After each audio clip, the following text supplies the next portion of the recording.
अगर आप comment. Yes, yes, done. कोई इशू नहीं है. ठीक है. Okay, Aman, आप start करें with welcome address of our speaker. I welcome everyone, every participant or speaker, Sri Asha Sharma ji. And before starting, I would like to hand over the mic to CA Asha Sharma ji. Over to you, Asha Sharma ji. Thank you, Aman. Welcome all the participants in this second day of our 3CD clause by clause analysis series. And today we have with us Sachin sir. पहले भी कई बार ये हमारे platform पर sir, हमारे तो कहना गलत होगा, सर आपका ही प्लेटफॉर्म है, डेलीब्रेट कर चुके हैं. And I will request Aman ji to give a formal welcome address to Sachin sir and to share his brief profile with our participants. Over to you, Aman. A very good evening to all of you. Hello, I am CA Aman Bansal. I welcome CA Asha Sharma ji, our eminent speaker CA Sachin Sinha ji, and all the dear participants to this 4-day certification course on income tax audit, where we will do close by close analysis of Form 3CD. In this series, we will practically understand the provision, compliances, points required special attention when doing tax audit. The refresher course is organized by CASA, having 100 plus team members. Today is our second session of the series, and we will be discussing close by close analysis of tax audit. Hope all of you will enjoy and give us your valuable feedback to Team CASA. Now, I am pleased to welcome and introduce our today's speaker, CA Sachin Sinha ji. Sachin Sinha ji is fellow member of ICAI, having 20 years of experience. He has completed course of ICAI on international taxation and transfer pricing. He is special invitee in the study group of International Tax Committee of NIRC ICIC. He is member of Research Committee on International Taxation of NIRC of ICAI, and he is visiting faculty of ICAI to deliberate the subject of international taxation. He is author of book on the topic of tax audit, basics of permanent establishment, and handbook on issues of 15 CA and 15 CB. Now, I would like to hand over the mic to CA Sachin Sinha ji for his deliberation on the topic. Over to you, sir. Good evening to all. Thank you so much, Amanji, for nice introduction, nice and detailed introduction. And thank you, Asha ma'am, for being with us here and organizing this excellent series of webinar on the very important topic that is relating to tax audit. Because what I understand that tax audit is the most important part of the audit procedure as far as concerned to income tax. And while discussing about the tax audit, there are so many issues like applicability of section 44AB and other sections like 44AD, 44B, BB, BBA, ADA. So there are other sections also which are actually not related to tax audit, but we have to determine that whether tax audit is applicable or not. So we should understand the provisions of that section also. I think yesterday's session, in yesterday's session, Manoj sir has already covered these parts. So my responsibility is to discuss on the 3-4 topic that is relating to, one is very important, that is applicability of section 44AA, because most of us might have receiving the defective return notice from the department if you are not appending the balance sheet with the return or not filing the detail of the balance sheet. However, as per your understanding, the maintenance of books of account is not required in that case. So we'll understand in what cases maintenance of books of accounts is applicable, in which case it is not applicable. So what are the threshold limit, whether the profit is the limit or the turnover is the limit. There are various instances or examples, by way of example, we'll understand. Apart from this, the second part, which is also important, that report regarding ICDS, so Income Computation and Disclosure Standard. Because as you are aware that item number 13 of Form 3CD requires the disclosure regarding the ICDS reporting. So this is also an important part. And apart from this, 43CA, 50C, these are the important sections which we will discuss today. So the topic is very important and very wide while starting discussion in one-to-one. So what we will do, we'll discuss 44 applicability of 44AA and 44 the maintenance of books of accounts, rule 6F in one part, and in the second part we will discuss ICDS and so on, like the third and fourth will cover. But please feel free to ask any question at any point of time, because I don't want to drag the question session till the end, because it may so happen that till at the end we don't have much time to answer the question. So it is better stop me at that point of time and ask your queries. So with this background, can we start, Asa ma'am? Yes, sir, sure. Thank you.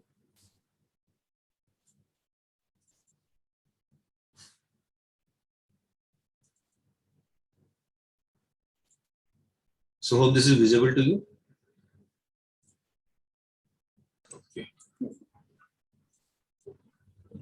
So this is clause by clause analysis of Form 3CD. However, yesterday you have discussed Form 3CA and 3CB also, which is very important, because most of the thing which is not available or not reportable in 3CD is required to be reported in 3C or 3CB, as the case may be. So come to the area which is assigned to me by the course director. That is topic for discussion. Today's topic for discussion is maintenance of books of account, that I mentioned that section 44A is applicable. Income computation and disclosure standards. Apart from this, transfer of land and building, that is 40CA and 50C, and impact of WDV due to 115 BSC and BAD. So this is a new tax regime, or the concessional tax regime, we can say. So maintenance of books of account, this is very important part, and in return as well as in Form 3CD, you have to report the applicability of this section. And 44AA is very exhaustively covered the list of documents also. However, the list is given in Form the Rule 6F. So अब ये हम लोग इसको ये समझते हैं कि maintenance of books of accounts, maintenance का मतलब क्या होता है and what is the meaning of books of accounts. कई बार ये सिचुएशन भी सामने आती है कि क्या बैंक स्टेटमेंट में बुक्स ऑफ अकाउंट्स हो सकता है, या बुक्स ऑफ अकाउंट्स हमें प्रॉपर जो जिस तरीके से मेंटेन किया जाता है, लाइक टैली में या कोई सॉफ्टवेयर में हमारा डेटा होना चाहिए, उसको हम बुक्स ऑफ अकाउंट बोलते हैं. या अगर आपने कुछ डायरी में लिखा हुआ है, can it also be said that yes it is books of account. So books of account means any document through which you can explain the transaction, or you can present the transaction before the assessing officer, so that he can be able to assess your income. So this is basically the basic meaning of books of accounts. आप इसको कैसे भी maintain कर सकते हैं, but जो basic understanding है वो यही है कि असेसिंग ऑफिसर समझ में आना चाहिए. अगर आपने बहुत अच्छे से मेंटेन किया पर उसको समझ में नहीं आ रहा है तो कोई फायदा नहीं है. Now 44A, who is required to maintain books of accounts? ये बहुत बड़ा चैलेंज होता है, और ये बहुत सारे केसेस में आप लोगों ने देखा होगा जहां पे भी हम टैक्स ऑडिट का रिपोर्ट नहीं फाइल कर रहे थे. यानी कि अगर हम 44AD अप्लाई करते हैं तो हम ये कहते हैं बुक्स ऑफ अकाउंट्स मेंटेन करना जरूरी नहीं है. क्या ये सही है? या कई बार हम लोग डॉक्टर्स के लिए अगर रिटर्न फाइल करते हैं, या चार्टर्ड अकाउंटेंट्स का रिटर्न फाइल करते हैं, हालांकि चार्टर्ड अकाउंटेंट्स एग्जाम्पल लेना गलत होगा क्योंकि वो अपना बुक्स ऑफ अकाउंट मेंटेन करते ही है. अगर मैं डॉक्टर्स की बात करूं, मैक्सिमम केसेस में जहां पे टैक्स ऑडिट हो रही है वहां पे भी books of accounts proper maintain नहीं होते. जहां पे नहीं हो रही है वहां पे तो बिल्कुल भी नहीं होते. और क्या उनके लिए भी मेंटेन करना जरूरी है? क्या उनके लिए कोई स्पेसिफिक बुक्स ऑफ अकाउंट दिया गया है गवर्नमेंट के द्वारा? तो ये सबको भी समझेंगे हम लोग. सो जो लैंग्वेज क्या सेक्शन का, सेक्शन 44AA कैसे स्टार्ट होता है? Every person. So this section applies to every person carrying on legal, medical, engineering, architectural profession, or the profession of accountancy or technical consultancy or interior decoration or any other profession as is notified by the board in the official gazette shall keep and maintain. तो अगर आप यहाँ पे देखें तो इन्होंने item बता दिया, कौन कौन से होंगे वो बता दिया, किनके किनको भी एप्लीकेबल होगा. वो पर्सन जो कैरी कर रहे हैं, carrying on legal, medical, engineering, architectural profession और profession of accountancy etcetera, as notified in the official gazette shall keep and maintain. So सिर्फ मेंटेन नहीं करना, आपको रखना भी है। ऐसा नहीं कि जिस साल में मैंने रिटर्न फाइल किया उस साल में तो मैंने मेंटेन किया था, लेकिन उसके बाद मैंने उसको आगे रखा नहीं है। तो मेंटेन का मतलब आपको कीप एंड मेंटेन दोनों साथ में करना है। कितने साल तक रखना है वो भी अभी डिस्कस करेंगे। Such books of accounts, such books of accounts and other documents. So यहाँ पे सिर्फ बुक्स ऑफ अकाउंट्स की बात नहीं कर रहे हैं, and other document. So what are other documents, अभी डिस्कस करते हैं। Other documents as may enable the assessing officer to compute his total income in accordance with the provision of this act. So basic intent क्या है? To enable the assessing officer to compute his total income. So basic intent ये है, आपको maintain कर keep and maintain books of accounts and other documents. So other documents जो हम लोग साथ में डिस्कस करेंगे।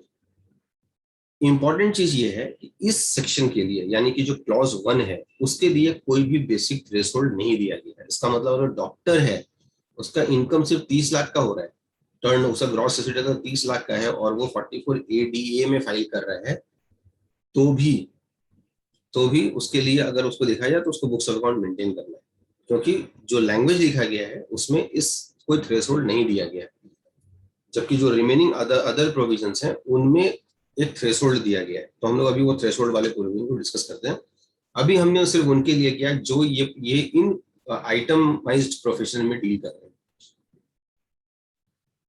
दूसरा क्लॉज है every person carrying on business और प्रोफेशन शैल। सो ये वहां पे जो प्रोफेशन बोला गया इसका मतलब ऊपर वाले प्रोफेशन के अलावे जो प्रोफेशन है ये उनकी बात कर रहा है। If is income from business और प्रोफेशन, तो अगर आप इसको ध्यान से देखिए, पहला में बोला if is income from business और प्रोफेशन, लैंग्वेज क्या दिया, एक्सीड्स 1,20,000 और हिज टोटल सेल्स टर्नओवर और gross asset as the case may be. Because अगर आप देखेंगे 44 AB का भी लैंग्वेज यही है, सेल्स टर्नओवर और gross asset as the case may be in business और प्रोफेशन। सो ये दोनों के लिए एप्लीकेबल हो रहा है, बिजनेस और profession. Exceeds 10 lakh rupees in any one of the 3 immediately preceding the previous year। तो ये एक कैटेगरी उन्होंने बताया जहां पे 1,20,000 से इनकम ज्यादा हो रहा है या 10 लाख से ऊपर का टर्नओवर है, उस केस में आपको मेंटेन करना है। नॉर्मली जब हम लोग रिटर्न फाइल करते हैं इनकम कितना है 2.5 लाख, अगर और आप उसका बुक्स ऑफ अकाउंट मेंटेन नहीं कर रहे क्योंकि 2.5 लाख बेसिक एग्जम्पशन तक है, तो आप रिटर्न फाइल करते हैं लेकिन आप उसका बुक्स ऑफ अकाउंट मेंटेन नहीं करते। और रिटर्न जब आप फाइल करते हैं उसमें लिखते हैं whether you are liable to maintain books of account, no. यही रीजन है कि डिफेक्टिव नोटिस आ रहे हैं। दूसरा टर्नओवर 30 लाख 40 लाख इफ अगर वो बिजनेस में है तो, और उसके लिए हम लोग क्या कर रहे हैं 44 AD क्लॉज 4 अथवा 44 AD अप्लाई किए और हम कहते हैं we are not liable to maintain books of accounts. So to some extent you are right, क्योंकि अभी हम लोग उसको डिस्कस करेंगे। बट डॉक्टर्स के केस में या अदर प्रोफेशनल्स के केस में जो भी हमने आइटम 1 में डिस्कस किया था उन केसेस में ये प्रोविजन अप्लीकेबल नहीं होगा, यानी कि थ्रेशोल्ड कुछ नहीं है, आपको करना है। Where the profit and gain of business और प्रोफेशन, अब ये किन कैटेगरीज को कवर कर रहा है, जो प्रिजम्पटिव टैक्सेशन वाले कैटेगरीज है other than BBA, other than BBA। सो प्रिजम्पटिव टैक्सेशन वाले कैटेगरी को कवर कर रहा है। BBA को इसमें क्यों नहीं डाला गया, बिकॉज BBA में आपके पास कुछ ऐसा एग्जेम्पशन नहीं है। और 44 AE BBB में ये प्रोविजन है कि अगर आप बुक्स ऑफ अकाउंट्स नहीं मेंटेन, वहां पे परसेंटेज दिया गया आपको डिक्लेयर करने के लिए प्रॉफिट, अगर आप वो नहीं करते हैं तो आपको बुक्स ऑफ अकाउंट्स मेंटेन करना है और अपना ऑडिट करना है। तो इसलिए यहाँ पे ये इसको डाला गया कि अगर आप वहां से बाहर आ जाते हैं तो आपको यहाँ मेंटेन करना है एज द केस में भी। And the SSC has claimed, ये साथ में दिया गया, and the SSC has claimed his income to be lower than the profit or gain so deemed to be the profit and gain in his business। Same language 44 AB में भी है, जब हम टैक्स ऑडिट की बात करते हैं same language दिया गया 44 AE में, सॉरी AB में। अगर कोई पर्सन जो बिजनेस कैरी कर रहा है और उसको 44 AE BB में फॉल कर रहा है, उस केस में अगर वो प्रेस्क्राइब प्रॉफिट से कम डिक्लेयर करता है तो उसको टैक्स ऑडिट कराना है। 44 AE BB में लिखा हुआ है कि आपको बुक्स ऑफ अकाउंट भी मेंटेन करना है, और सिमिलर लैंग्वेज यहाँ पे भी लिखा हुआ है। 44 AD को उन्होंने अलग से लिखा है, लेकिन 44 AD का सिर्फ क्लॉज 4 को कवर किया है। where the provisions of section 44AD clause 4 are applicable in his case and his income exceeds the maximum amount which is not chargeable to tax in any previous year, उस case में आपको maintain करना है। तो 44AD4 का मतलब क्या हुआ कि अगर मैं प्रिजम्पटिव टैक्सेशन से बाहर जा रहा हूं, अगर मैं प्रिजम्पटिव टैक्सेशन से बाहर जा रहा हूं और मेरा टोटल इनकम एक्सीड नहीं कर रहा है, प्रिस्क्राइब जो बेसिक एग्जम्पशन है उसको एक्सीड नहीं कर रहा है, तो मैं मुझे यहाँ पे मेंटेन करना है। और सेम लैंग्वेज लिखा हुआ है 44AD के क्लॉज 4 में भी कि अगर आप 44AD के 1 को सेटिस्फाई नहीं करते हैं तो सक्सीडिंग 5 प्रीवियस ईयर तक आप 44AD1 में वापस नहीं आ सकते। सो आपको कंपलसरी ऑडिट कराना पड़ेगा 44AB में, और उसी रेस्पेक्ट में लिखा जाएगा 44AD में फॉल कर रहे हैं तो आपको टैक्स ऑडिट आपको बुक्स ऑफ अकाउंट्स मेंटेन करना है। इंपॉर्टेंट चीज ये है, अगर मान लीजिए किसी का टर्नओवर 30 लाख है, बिजनेस कर रहा है 30 लाख का टर्नओवर, बट उसको लॉस हुआ and he wants to declare loss, तो क्या उसको भी बुक्स ऑफ अकाउंट मेंटेन करना है? तो यहाँ पे ये बोला गया एंड हिज इनकम, ये इंपॉर्टेंट चीज है, and his income exceeds the maximum amount which is not chargeable to tax, which is not chargeable to tax. इसका मतलब दोनों चीज साथ में होना चाहिए, 44AD4 उसके ऊपर एप्लीकेबल हो रहा है and his income exceeds his income exceeds the maximum which is not chargeable to tax, तभी आप यहाँ पे फॉल करेंगे। अगर मैं ये कहता हूँ, मैंने एग्जांपल लिया कि मेरा लॉस है लेकिन मेरा दूसरे हेड में इनकम है, लेट्स टेक एग्जांपल कि मेरा सैलरी इनकम आ रहा है या मुझे अदर सोर्सेज का इनकम आ रहा है और मैं वो 5 लाख या 7 लाख है, इसका मतलब है कि मुझे उस केस में भी, चाहे वो मेरा लॉस भी है, तब भी मुझे बुक्स ऑफ अकाउंट मेंटेन करना है। और ये बहुत सारे नोटिस इस बार आए हैं जिनमें इन्होंने डिफेक्टिव रिटर्न बोल के दिया कि आपने रिटर्न तो फाइल किया बट आपने ये नहीं बताया कि आप बुक्स ऑफ अकाउंट्स मेंटेन करने के लिए लायबल हैं या नहीं, क्योंकि आप लोगों ने ये लिखा कि मैं बुक्स ऑफ अकाउंट मेंटेन के लायबल नहीं हूँ, आपको लगता है मैंने 44AD ऑप्ट करना चाह रहा हूँ, लेकिन उस केस में जहाँ पे कि आपका लॉस हो रहा है तो आप बुक्स ऑफ अकाउंट मेंटेन अगर नहीं करते हैं तो तभी हो सकता है जब आपका टोटल इनकम भी lower than the prescribed limit है, तभी एप्लीकेबल हो सकता है। ये 3 कंडीशन हमने आपके सामने रखे। अगर ये होता है then the language is keep and maintain. So अगर आप ध्यान देखें, यहाँ पे भी लैंग्वेज है कीप एंड मेंटेन और यहाँ भी है keep and maintain such books of accounts and other documents. So books of accounts के साथ साथ में ये हर जगह लिखा हुआ रहेगा and other documents. What are other documents?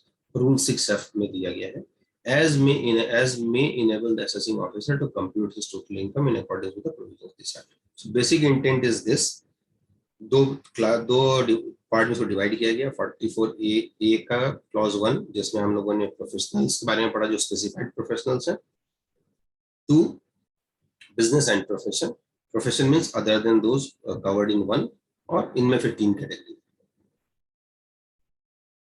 अगर कोई इंडिविजुअल या HUF है, in the case of an individual और HUF, और वो अगर बिजनेस कैरी कर रहा है, the profit limit should be 1.5 lakh instead of 1.2 lakh. So very simple, if you are individual HUF आपके लिए लिमिट बढ़ा के दिया गया, बट कितना दिया गया? 1.5 लाख का। नॉर्मली क्या करते हैं 2.5 लाख दिखाते हैं, या अब तो मैंने ये भी प्रैक्टिस देखा है कि लोग 5 लाख का इनकम दिखाते हैं और ये कहते हैं कि जी हमारा तो टैक्स नहीं बनता क्योंकि हमने वो एक एग्जम्पशन मिल रहा है, डिडक्शन लेके वो लिमिट से नीचे चला जाता है तो हमारा टैक्स नहीं बनता। लेकिन उस केस में आप अगर डिपार्टमेंट आपको कहता है ये बुक्स ऑफ अकाउंट्स ले आओ, तो आप ये नहीं कह सकते कि मैं रिस्पॉन्ड लायबल नहीं मेंटेन करने के लिए, तो आपको ये दिखाना पड़ेगा। इन केस ऑफ इंडिविजुअल HUF,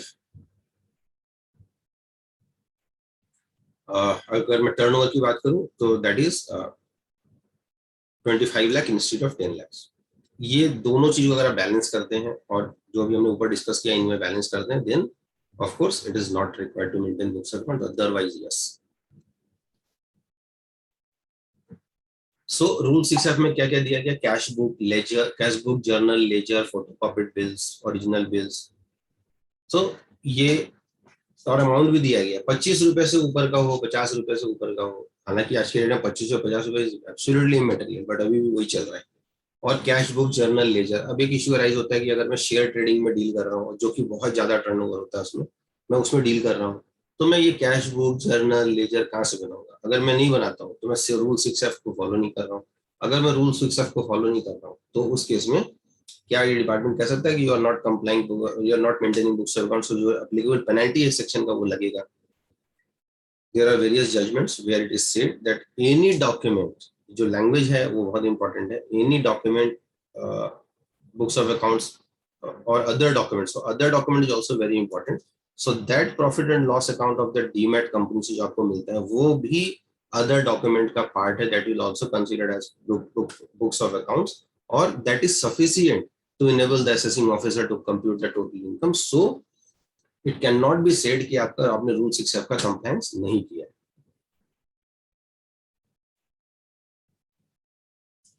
अब अगर जो स्पेसिफाइड लिस्ट है, क्या असेसिंग ऑफिसर कह सकता है इससे और कुछ और भी आपको मेंटेन करने के लिए वो कह सकता है कि आपको ये भी लेके आओ जो आपको रिक्वायर्ड नहीं है as per the list? Technically no, there are judgments also in case of Rajnikant Dave 2006 judgment Allahabad high court. AO can AO direct the assessee to maintain additional books of accounts? No, it cannot be. So additional requirement ये हमने पढ़ा जो basic requirement है rule 6F का. इसके अलावा कुछ additional requirement भी है. जो एडिशनल रिक्वायरमेंट है as per the prescribed law जो आपको करना है वो फिर आपका रजनीकांत दवे उसमें एप्लीकेबल नहीं होगा. So following are the additional requirement in the case of person carrying on medical profession. ये बहुत इंपॉर्टेंट है, मैं इसलिए आपको ये बार बार रिपीट कर रहा हूँ क्योंकि डॉक्टर्स के केस में मैंने स्पेशली ये देखा हुआ है कि बुक्स ऑफ अकाउंट्स के केस में फॉर्म 3C कभी भी ऑब्टेन नहीं किया जाता. मैक्सिमम केसेस में वो मेंटेन ही नहीं करते, इसलिए वो ऑब्टेन भी नहीं करते. जो ऑडिटर है वो ऑब्टेन नहीं करता. हाउएवर जब आप as a auditor if you are auditing the doctor in case of doctor then at least collect form 3C from the director doctor, because यही एक ऐसा डॉक्यूमेंट है जो कि आपको इनकम टैक्स रूल्स में प्रेस्क्राइब किया गया है कि आपको मेंटेन करना है, जिसको हम लोग डेली रजिस्टर भी बोलते हैं. So following are the additional requirement in the case of person carrying on medical profession, form 3C. Daily cash register with details of patient, daily stock of drugs, and the books should maintain at the head office at each offices. So ये बहुत important है और ये assessment के time पे ये मांगा जाता है क्योंकि आप लोगों ने भी देखा होगा बहुत सारे डॉक्टर्स जो एक्चुअली में हॉस्पिटल में एज एन एम्प्लॉयमेंट होते हैं, लेकिन उनका एग्रीमेंट जो होता है वो ऐसा होता है कि वो वहाँ पे रिटेनरशिप में दिखाते हैं और उनका फॉर्म 16A वहाँ होता है और वो ही कहते हैं मैं रिटेनरशिप में हूँ इसलिए मेरा जितना भी टर्नओवर जितना भी रिसीट है वो सैलरी नहीं होगा, मेरा टर्नओवर है. आप मेरा टर्नओवर के बेसिस पे मुझे 44 ADA अप्लाई करते हैं और अगर उनके 30 लाख है तो 20% वैसे ही 50% चला गया, 15 लाख के ऊपर आप उनका इनकम कैलकुलेट करते हैं. अगर ये सैलरीड एम्प्लॉय होते तो 30 लाख के ऊपर इनका टैक्सेशन होता है. तो ये एक टैक्स प्लानिंग टूल की तरह इसको यूज किया जाता है. But now department is saying कि आप फॉर्म 3C ले आओ. फॉर्म 3C इज बेसिकली कि आपका पेशेंट का डिटेल का पेशेंट कौन, आज अपने कितने पेशेंट देखे, उनका नाम, उनका नंबर, तो वो ये सब कुछ लिखा होता है उसमें. तो ये अब वो मांगने लगे. सो एक हमने सिनॉप्सिस ट्राई किया है. बेसिकली अगर आप देखें तो इसमें सारे वही चीजें जो हमने अभी डिस्कस किया. Business income is higher than 1,20,000 and there is profit and then whether he is liable to maintain books of accounts. Yes. So अगर आप देखेंगे तो वो जो चैलेंज है वो मैंने यहाँ पे हाईलाइट किया है. Business turnover is less than और इक्वल्स टू 2 करोड़, यानी कि आप प्रिजम्पटिव के लिए एलिजिबल है और आपने लॉस डिक्लेयर किया है, आप प्रिजम्पटिव टैक्सेशन में जाना चाहते हैं, आप फर्स्ट ईयर में जा सकते हैं. उस केस में इन्होंने बोला बुक्स ऑफ अकाउंट मेंटेन करने की जरूरत नहीं है. हाउएवर अभी बहुत सारे केसेस में डिपार्टमेंट से डिफेक्टिव नोटिस इन केसेस में भी आ रहे हैं.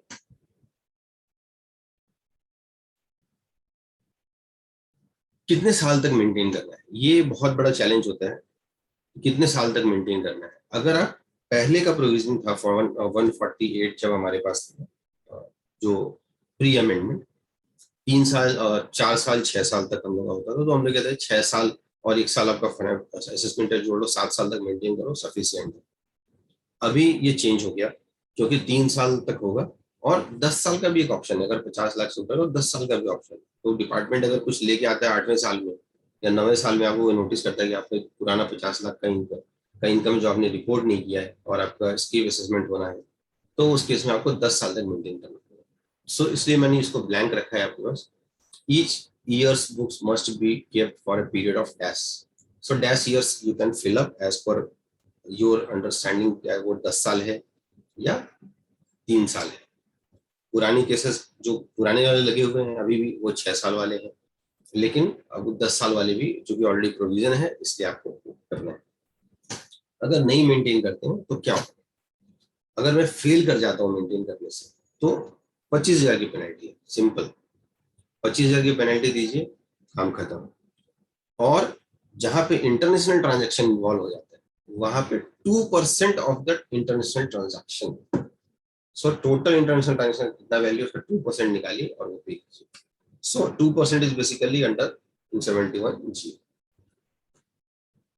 सो ये बहुत इंपॉर्टेंट है, आपको क्लाइंट को बताना है कि आप अगर मेंटेन नहीं करते हैं तो 25,000 की पेनल्टी है।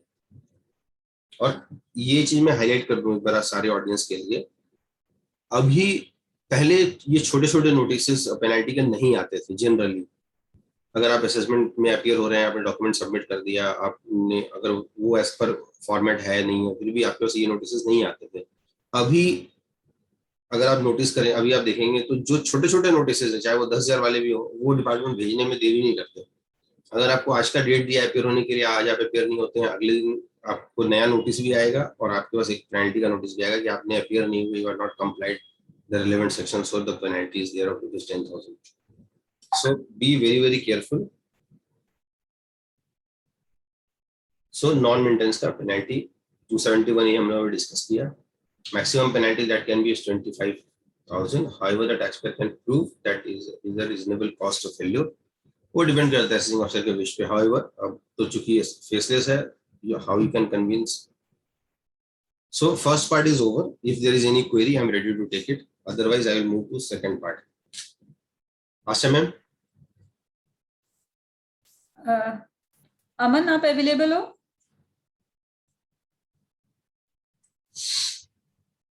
एक क्वेरी है हमारे चैट बॉक्स में अरुण जी की। वो पूछ रहे हैं कि whether part time accountant doing accounts of various clients cover under the profession of accountancy और general business of profession. So ये बहुत बार ये क्वेश्चन अराइज होता है कि जो what is the meaning of profession of accountancy. क्योंकि जो लैंग्वेज लिखा गया है सेक्शन में वो लिखा गया है profession of accountancy. So whether that accountant is in profession of accountancy और इन सर्विस ऑफ अकाउंटेंसी। सो अगर मैं बोलूं कि प्रोफेशन का मतलब वो होगा जो किसी बॉडी के साथ एसोसिएटेड होगा, जो रेगुलेटरी बॉडी होगी उसके साथ एसोसिएटेड होगा, तो ये बहुत बार सही नहीं भी हो सकता है, क्योंकि फिल्म आर्टिस्ट को भी कवर किया जाता है इसमें। हालांकि फिल्म आर्टिस्ट के लिए वो किसी रेगुलेटरी बॉडी से कवर होना आई एम नॉट श्योर जरूरी है या नहीं है। बट सर का क्वेश्चन को आंसर करने के लिए, that accountant is not fall under the clause 1, वो क्लॉज 2 में फॉल करेगा। अदर जो मैंने भी डिस्कस किया था, पर्सन कैरिंग ऑन बिजनेस और प्रोफेशन, सो वो प्रोफेशन जो ऊपर कवर्ड नहीं है उसमें वो फॉल करेगा। He is into profession but not in the specified profession. Sir, second question is replaced by. Yes sir, please sir. Sir, rupees 1,20,000 income is replaced by 1,50,000 or 2,50,000. I guess answer हो चुका है. Okay, next. That's it, sir. यही question है. Part time account. Sir, एक है whether account writing fees by non-CA person can be considered as profession of accounting. ये हो चुका concept. हाँ, वही अभी हम लोग डिस्कस कर रहे थे. Okay, great. So एक पार्ट खत्म. जो हम लोग का फॉर्म 3CD है उसमें आइटम नंबर 11 में ये रिपोर्ट करना होता है आपको, whether books of accounts are prescribed under section 44AA. तो अगर आपने अभी देखा हमने प्रेस्क्राइब्ड किसको किसको किया गया वो हमने डिस्कस किया। तो जब आप रिपोर्ट करेंगे 3CD तो आपको प्रेस्क्राइब्ड कौन कौन सा है आपको बताना पड़ेगा whether it is prescribe, yes it is prescribe, तो आपको प्रेस्क्राइब कौन कौन से हैं उस पर टिक करना है और फिर आपको लिखना है वो मेंटेन हो रहा है या नहीं हो रहा है। If it is not prescribe तो फिर आपको कौन कौन सा मेंटेन कर रहा है वो डालना। Come to next part, ICDS. So अगर जब मैं 3CD की बात करता हूँ, मैं 3CD को बार बार इसलिए लेके आ रहा हूँ डिस्कशन के लिए क्योंकि जो जो मेन पूरा सीरीज का कॉन्सेप्ट है वो टैक्स ऑडिट है और रिलेवेंट क्लॉजेस को डिस्कस करना है। तो इसलिए मैं आपको ये लिंक से लिंक कर रहा था कि आपको वो क्लॉज आपका टिक हो जाएगी, हाँ इस पर डिस्कशन हो गया है। तो क्लॉज नंबर 13 ये बहुत इंपॉर्टेंट है, method of accounting employed in the previous year, whether there had been any changes in the method of accounting employed vis-a-vis the method employed in the immediately preceding year। ये method of accounting की बात कर रहे हैं।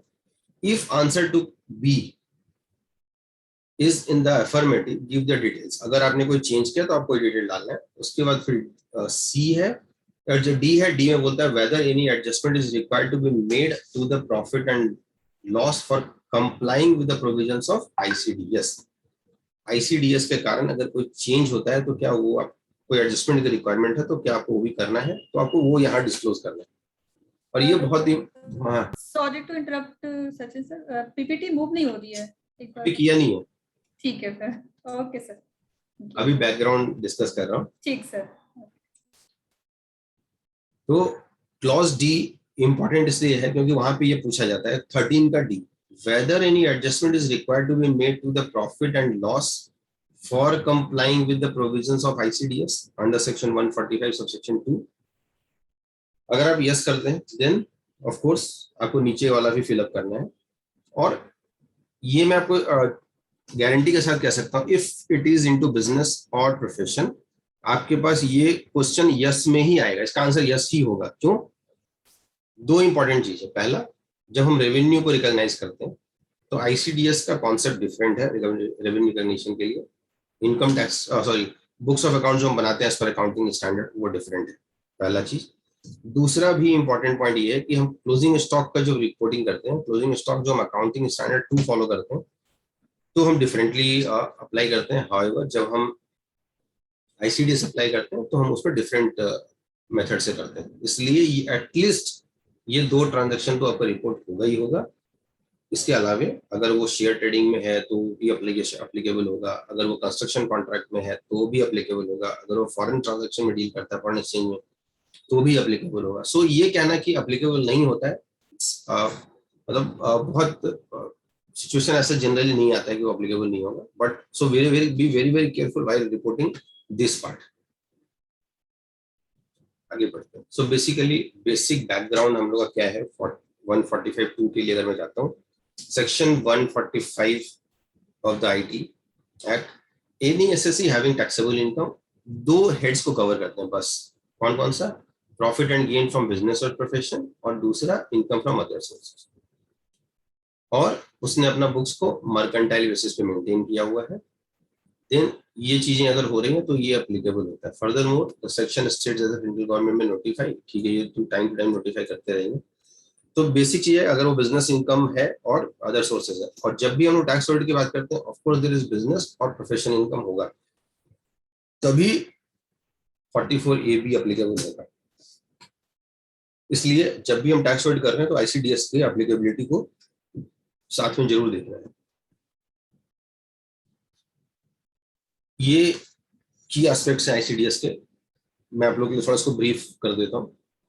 जैसा भी हमने discuss किया ये सभी के लिए एप्लीकेबल होता है, इवन नॉन रेसिडेंट के लिए भी ये प्रोविजंस एप्लीकेबल है।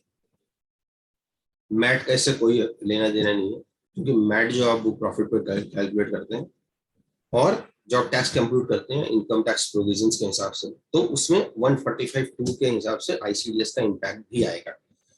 जहां जहां भी आईसीडीएस का जो प्रोविजन है वो इनकम टैक्स के प्रोविजन से एक्सीड करता है तो इनकम टैक्स का प्रोविजन अप्लीकेबल होगा। जहां पे इनकम टैक्स का प्रोविजन नहीं दिया है या रिलेवेंट अप्लीकेबिलिटी के लिए, उस केस में आईसीडीएस का प्रोविजन ही रहेगा।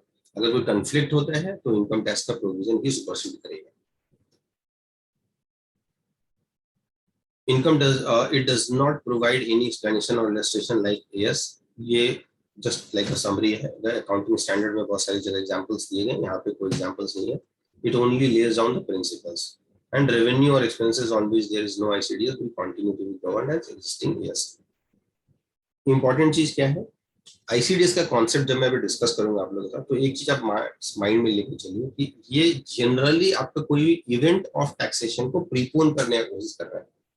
इवेंट ऑफ टैक्सेशन का मतलब अभी तक जब हम लोग करते थे तो हम लोग अकाउंटिंग स्टैंडर्ड के हिसाब से अपना स्टेटमेंट प्रिपेयर करते थे, फाइनेंशियल स्टेटमेंट, और हम ये कहते थे कि हमारा इसके बेसिस पे मैंने तैयार किया और मेरा बुक प्रॉफिट इतना आ रहा है. अभी इन्होंने कई केसेस में जहां पे इनको लगता था कि टैक्स इवेंट को डिफर करने की कोशिश किया जा रहा है, उसको इन्होंने आईसीडीएस के थ्रू क्लैरिफाई कर दिया कि टैक्स इवेंट क्या होगा. Like percentage of completion method is one example, दूसरा borrowing cost is the second example. तो ऐसे बहुत सारी सिचुएशन है जहां पे, या स्टॉक का केस में बहुत सारे एग्जांपल है जहां पे कि आपको इसको पढ़ते पढ़ते समझ में आएगा कि इसको टैक्स इवेंट को प्रीपोन किया जा रहा है. सो ये बैकग्राउंड के साथ हम लोग आगे बढ़ते हैं. ये वो आईसीडीएस हैं जिनके कंपैरिजन में हमने अकाउंटिंग स्टैंडर्ड कौन कौन से हैं वो डालने की कोशिश. आप देखिए सारे आईसीडीएस के लिए एक कॉरेस्पॉन्डिंग अकाउंटिंग स्टैंडर्ड है, या इसको उल्टा भी बोले, कुछ आईसीडीएस, कुछ अकाउंटिंग स्टैंडर्ड ऐसे हैं जिनके रेस्पेक्ट में आईसीडीएस दिया गया है. सो अगर आप देखिए अकाउंटिंग पॉलिसीज 1, ये भी ASB 1 है, valuation of inventory 2, valuation of inventory 2, construction contract 3, construction contract 7, so on. So जो इंपॉर्टेंट चीज है वो ये है कि अकाउंटिंग स्टैंडर्ड, अब आपके पास दो चीजें हो गई. अकाउंटिंग स्टैंडर्ड हो गया for the purpose of maintenance of books of accounts, क्योंकि हमारा ICDS maintenance of books of accounts के लिए नहीं कहता है, वो कहता है कि आपको प्रॉफिट को डिटरमिन करना है हम लोग को. सो कंपटीशन पर्पस के लिए इसका एप्लीकेबिलिटी आएगा. तो maintenance of books of accounts yes, और अकाउंटिंग आईसीडीएस आपके दो हो गए. ICDS is for computation. अब आपके जो दोनों को जो हम पढ़ेंगे तो ऐसा नहीं है कि दोनों मैच करेगा, यहाँ पे दोनों का नाम मैच कर रहा है, लेकिन इसका मतलब ये नहीं है दोनों का प्रोविजंस भी मैच करेगा. प्रोविजंस में चैलेंजेस हैं, वो कौन कौन से हैं वो हम लोग अभी डिस्कस करेंगे. One is basically report relating to significant accounting policies. So accounting policies को आप लोग already you are very much aware कि क्योंकि हम लोग accounting standard में already cover करते आ रहे हैं इसको. So basic principles are going concern, consistency and accrual basis. अगर आप कैश बेसिस पे मेंटेन कर रहे हैं then ICDS is not applicable. तो mercantile basis पे है. So refer the assumption that recognition and recording of revenues will be done so soon as they are earned and recognition of cost will be done so soon they are incurred. So this is important. ये तीन basic accounting principle जो fundamental accounting principles है हम लोग इसको follow करते आ रहे हैं जब अकाउंटिंग पॉलिसीज ड्राफ्ट करते हैं for the purpose of preparation of financial statement. Same line में डिस्क्लोजर्स क्या होंगे. Any change in accounting policy which has a material effect. अगर आपने कोई चेंज किया है जिसका material effect है आपको यहाँ पे इंडिकेट कराना है. If change does not have कोई करंट ईयर में कोई इसका इफेक्ट नहीं है बट सब्सिक्वेंट ईयर में है तो आपको ये बताना होगा कि सब्सिक्वेंट ईयर में इसका इफेक्ट आएगा मैंने जो चेंजेस किए हैं, और उसका किस साल में इफेक्ट आएगा. अगर आप वहां तक भी पहुंच पाते हैं तो appropriately disclose in the year in which the change is adopted and also the year in which such change has material effect. हो सकता है कि आपका चेंज का इफेक्ट इस साल में नहीं है और सब्सिक्वेंट ईयर में, तो आपको वो भी बताना होगा.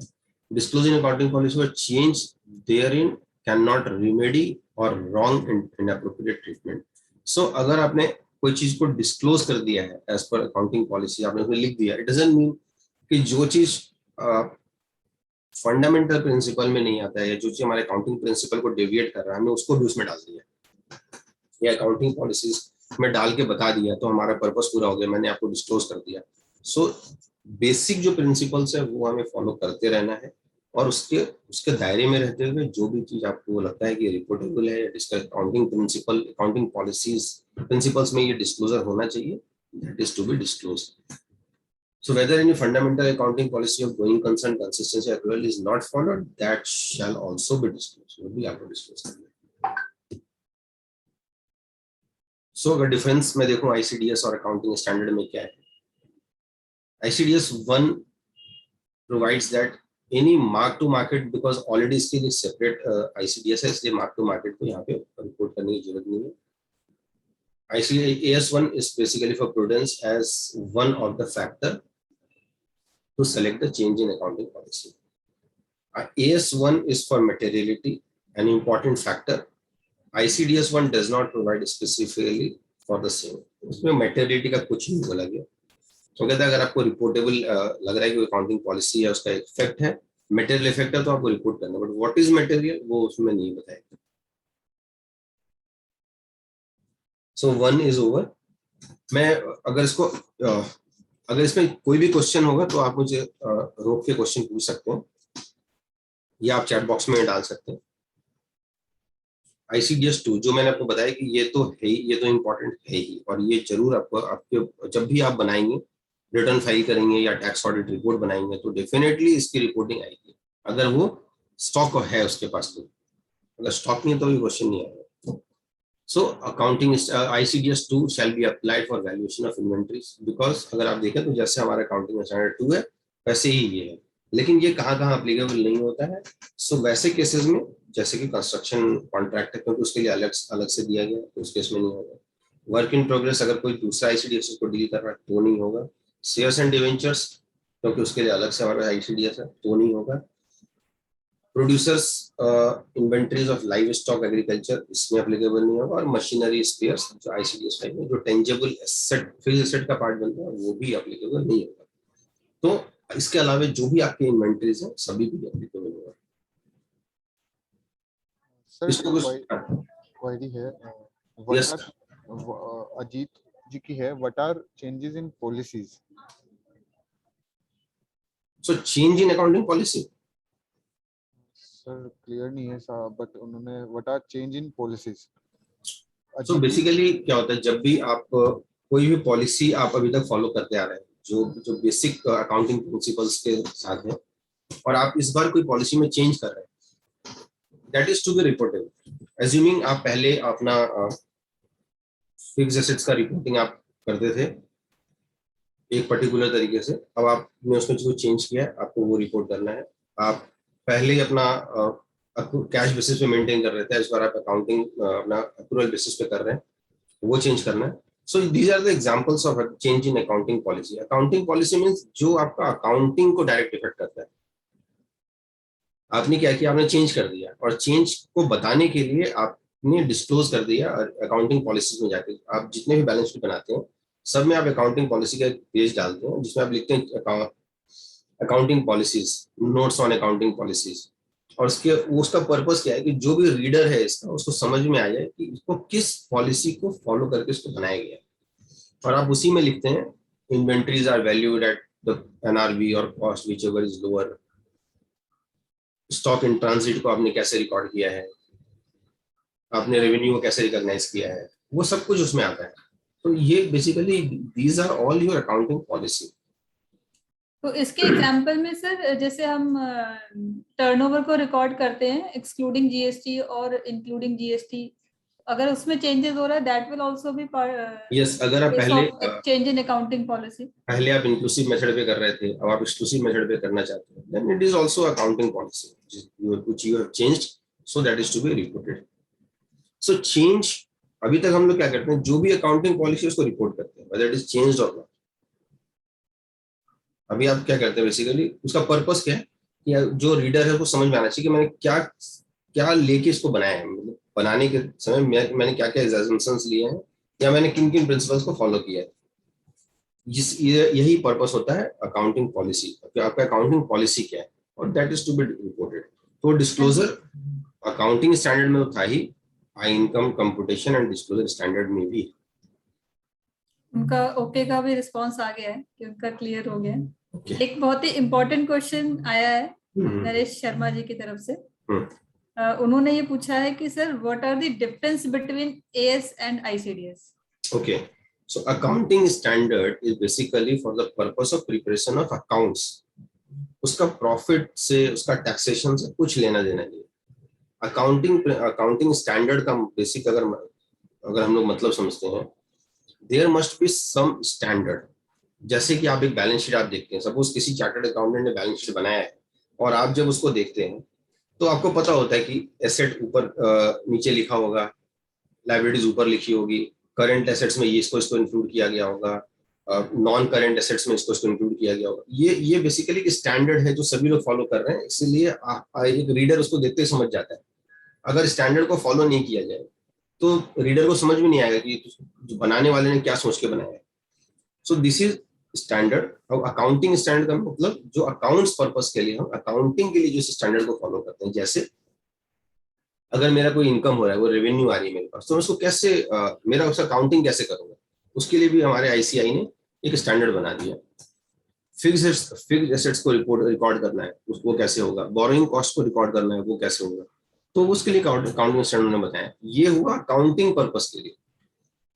अगर मैं एग्जांपल दूं आपको, रेवेन्यू रिकॉग्निशन में percentage of completion method accounting standard में पहले से, बट वो फिर सिर्फ अकाउंट्स पर्पस के लिए था। जब मैं टैक्सेशन की बात करता था तो टैक्सेशन में मैं रियल इनकम थ्योरी अप्लाई करता, और मैं अपने बुक्स में जब मैं अपने प्रॉफिट डिस्क्लोज करता था टैक्स पर्पस के लिए, तो मैं उतना ही करता था जितना मेरा एक्चुअल में रेवेन्यू जनरेट हुआ है, ना कि as per accounting standard 7। However subsequently अब उन्होंने, चूंकि आईसीडीएस भी आ गया, और आईसीडीएस 7 आईसीडीएस 3 में उन्होंने ये बोला, आईसीडीएस 4 कि आपका कंस्ट्रक्शन कॉन्ट्रैक्ट में कैसे होगा, आईसीडीएस 3 इसके लिए कि कंस्ट्रक्शन कॉन्ट्रैक्ट में कैसे होगा। तो अब आपको उसको फॉलो करना है। सिंस अब ये 145(2) से 2 का पार्ट है, तो आप जब टैक्स कैलकुलेट करेंगे तो आईसीडीएस में जो दिया गया अकाउंटिंग इनकम कंप्यूटेशन करने के लिए उन्होंने एक स्टैंडर्ड बना दिया कि आप भी उसी प्रिंसिपल को फॉलो कर रहे हैं जो दूसरे लोग कर रहे होंगे, सो दैट कि समझने वाले को या इसके रीडर को ये दिक्कत ना हो कि इन्होंने क्या assumptions लिए हैं बनाने के लिए, उसमें कोई चैलेंज नहीं है। एक बेसिक स्टैंडर्ड सब लोग फॉलो करें। Okay, can you proceed ma'am? जी सर। सो अगर मैं इन्वेंट्रीज की बात करता हूँ तो इन्वेंट्रीज में क्या क्या चीज इंक्लूड करते हैं, एक बेसिक थंब रूल है जो हम लोग हर बार लिखते भी हैं।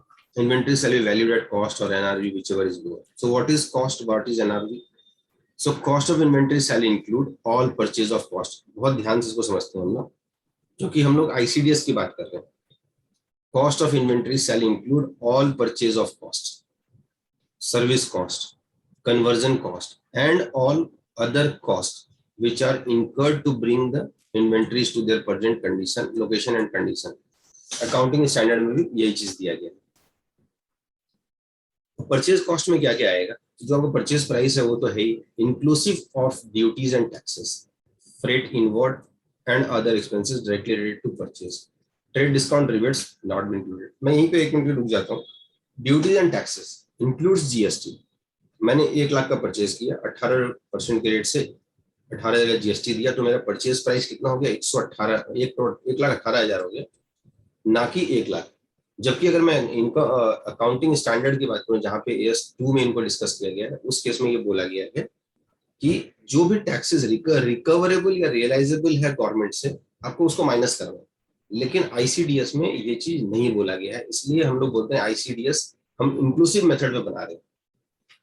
आईसीडीएस में इंक्लूसिव मेथड को फॉलो किया गया है। आइडिया ये है कि इम्पैक्ट इसका कोई नहीं होगा, क्योंकि जब आप क्लोजिंग स्टॉक को रिपोर्ट करेंगे तो ऑफकोर्स आप उसको कोरिलेट करते हुए ओपनिंग स्टॉक को भी रीइंस्टेट करेंगे, तो आपका उसका इफेक्ट नहीं आएगा, क्योंकि आपने परचेज सेल सब कुछ इंक्लूसिव ऑफ टैक्स कर दिया। इनकम टैक्स शुरू से इंक्लूसिव मेथड को ही फॉलो करता है, लेकिन आपके वो बैलेंस शीट को कभी चैलेंज नहीं करता। हालांकि मैं ये कैसे निकल के आता है कि वो हमेशा से इंक्लूसिव मेथड को फॉलो करता है। यही रीजन है कि आपका जो ड्यूटीज एंड टैक्सेस आप पे करने में लेट करते हैं या आप फेल होते हैं पे करने में, तो वो आइटम आपका तब अलाउ होगा जब आप उसको पेमेंट करते हैं। हालांकि अगर आप 43B को देखते हैं, 43B बोलता है if any expenditure which is otherwise allowable shall be allowed at a time of making payment if conditions are satisfied, जो दिया गया लिस्टेड आइटम है। अदरवाइज अलाउबल का मतलब क्या हुआ? अगर मैं 100 रुपए का परचेज दिखाता हूँ और उसके ऊपर मैंने 18 रुपए का एक्सपेंडिचर किया टैक्स का, और अब मैं 120 रुपए का सेल कर रहा हूँ, उसके ऊपर अगर मेरा 20 रुपए का टैक्स बनता है फॉर एग्जाम्पल, तो जो डिफरेंस है वो 2 रुपए का हुआ। ये 2 रुपए मेरा कभी भी प्रॉफिट एंड लॉस के थ्रू रूट नहीं हो रहा, क्योंकि जैसे मैंने परचेज किया तो इनपुट टैक्स क्रेडिट को बढ़ा दिया, सेल किया तो आउटपुट टैक्स क्रेडिट को बढ़ा दिया, डिफरेंस मैंने पे कर दिया। बैलेंस शीट का आइटम है बट P&L का आइटम नहीं है, सो it is otherwise not allowable. लेकिन अगर आप देखेंगे तो वहां पे इन टैक्सेस को भी कवर किया गया है, इसका मतलब, और अगर आप पे नहीं करते हैं तो उतना अमाउंट आपका डिसअलाउ हो जाता है। यही रीजन है कि इनकम टैक्स हमेशा से इंक्लूसिव मेथड को ही फॉलो करता है। Service cost sale consist of labour and other charges, conversion inventories, so it is not important. मैं आगे बढ़ता हूँ। एक्सक्लूजन्स क्या क्या है? Abnormal amount of waste material, normally आपका 2% का वेस्ट आइटम होता है, 5% का होता है, किसी टाइम पे आपका 12% का, 15% का हो गया, सो दिस इज एबनॉर्मल, तो आप इसको एक्सक्लूड कर दो कॉस्ट ऑफ इन्वेंटरीज निकालने के लिए। Storage cost, administrative overhead, selling cost, so ये आइटम आपके नहीं आएंगे। हाँ, स्टोरेज कॉस्ट कौन से आएंगे?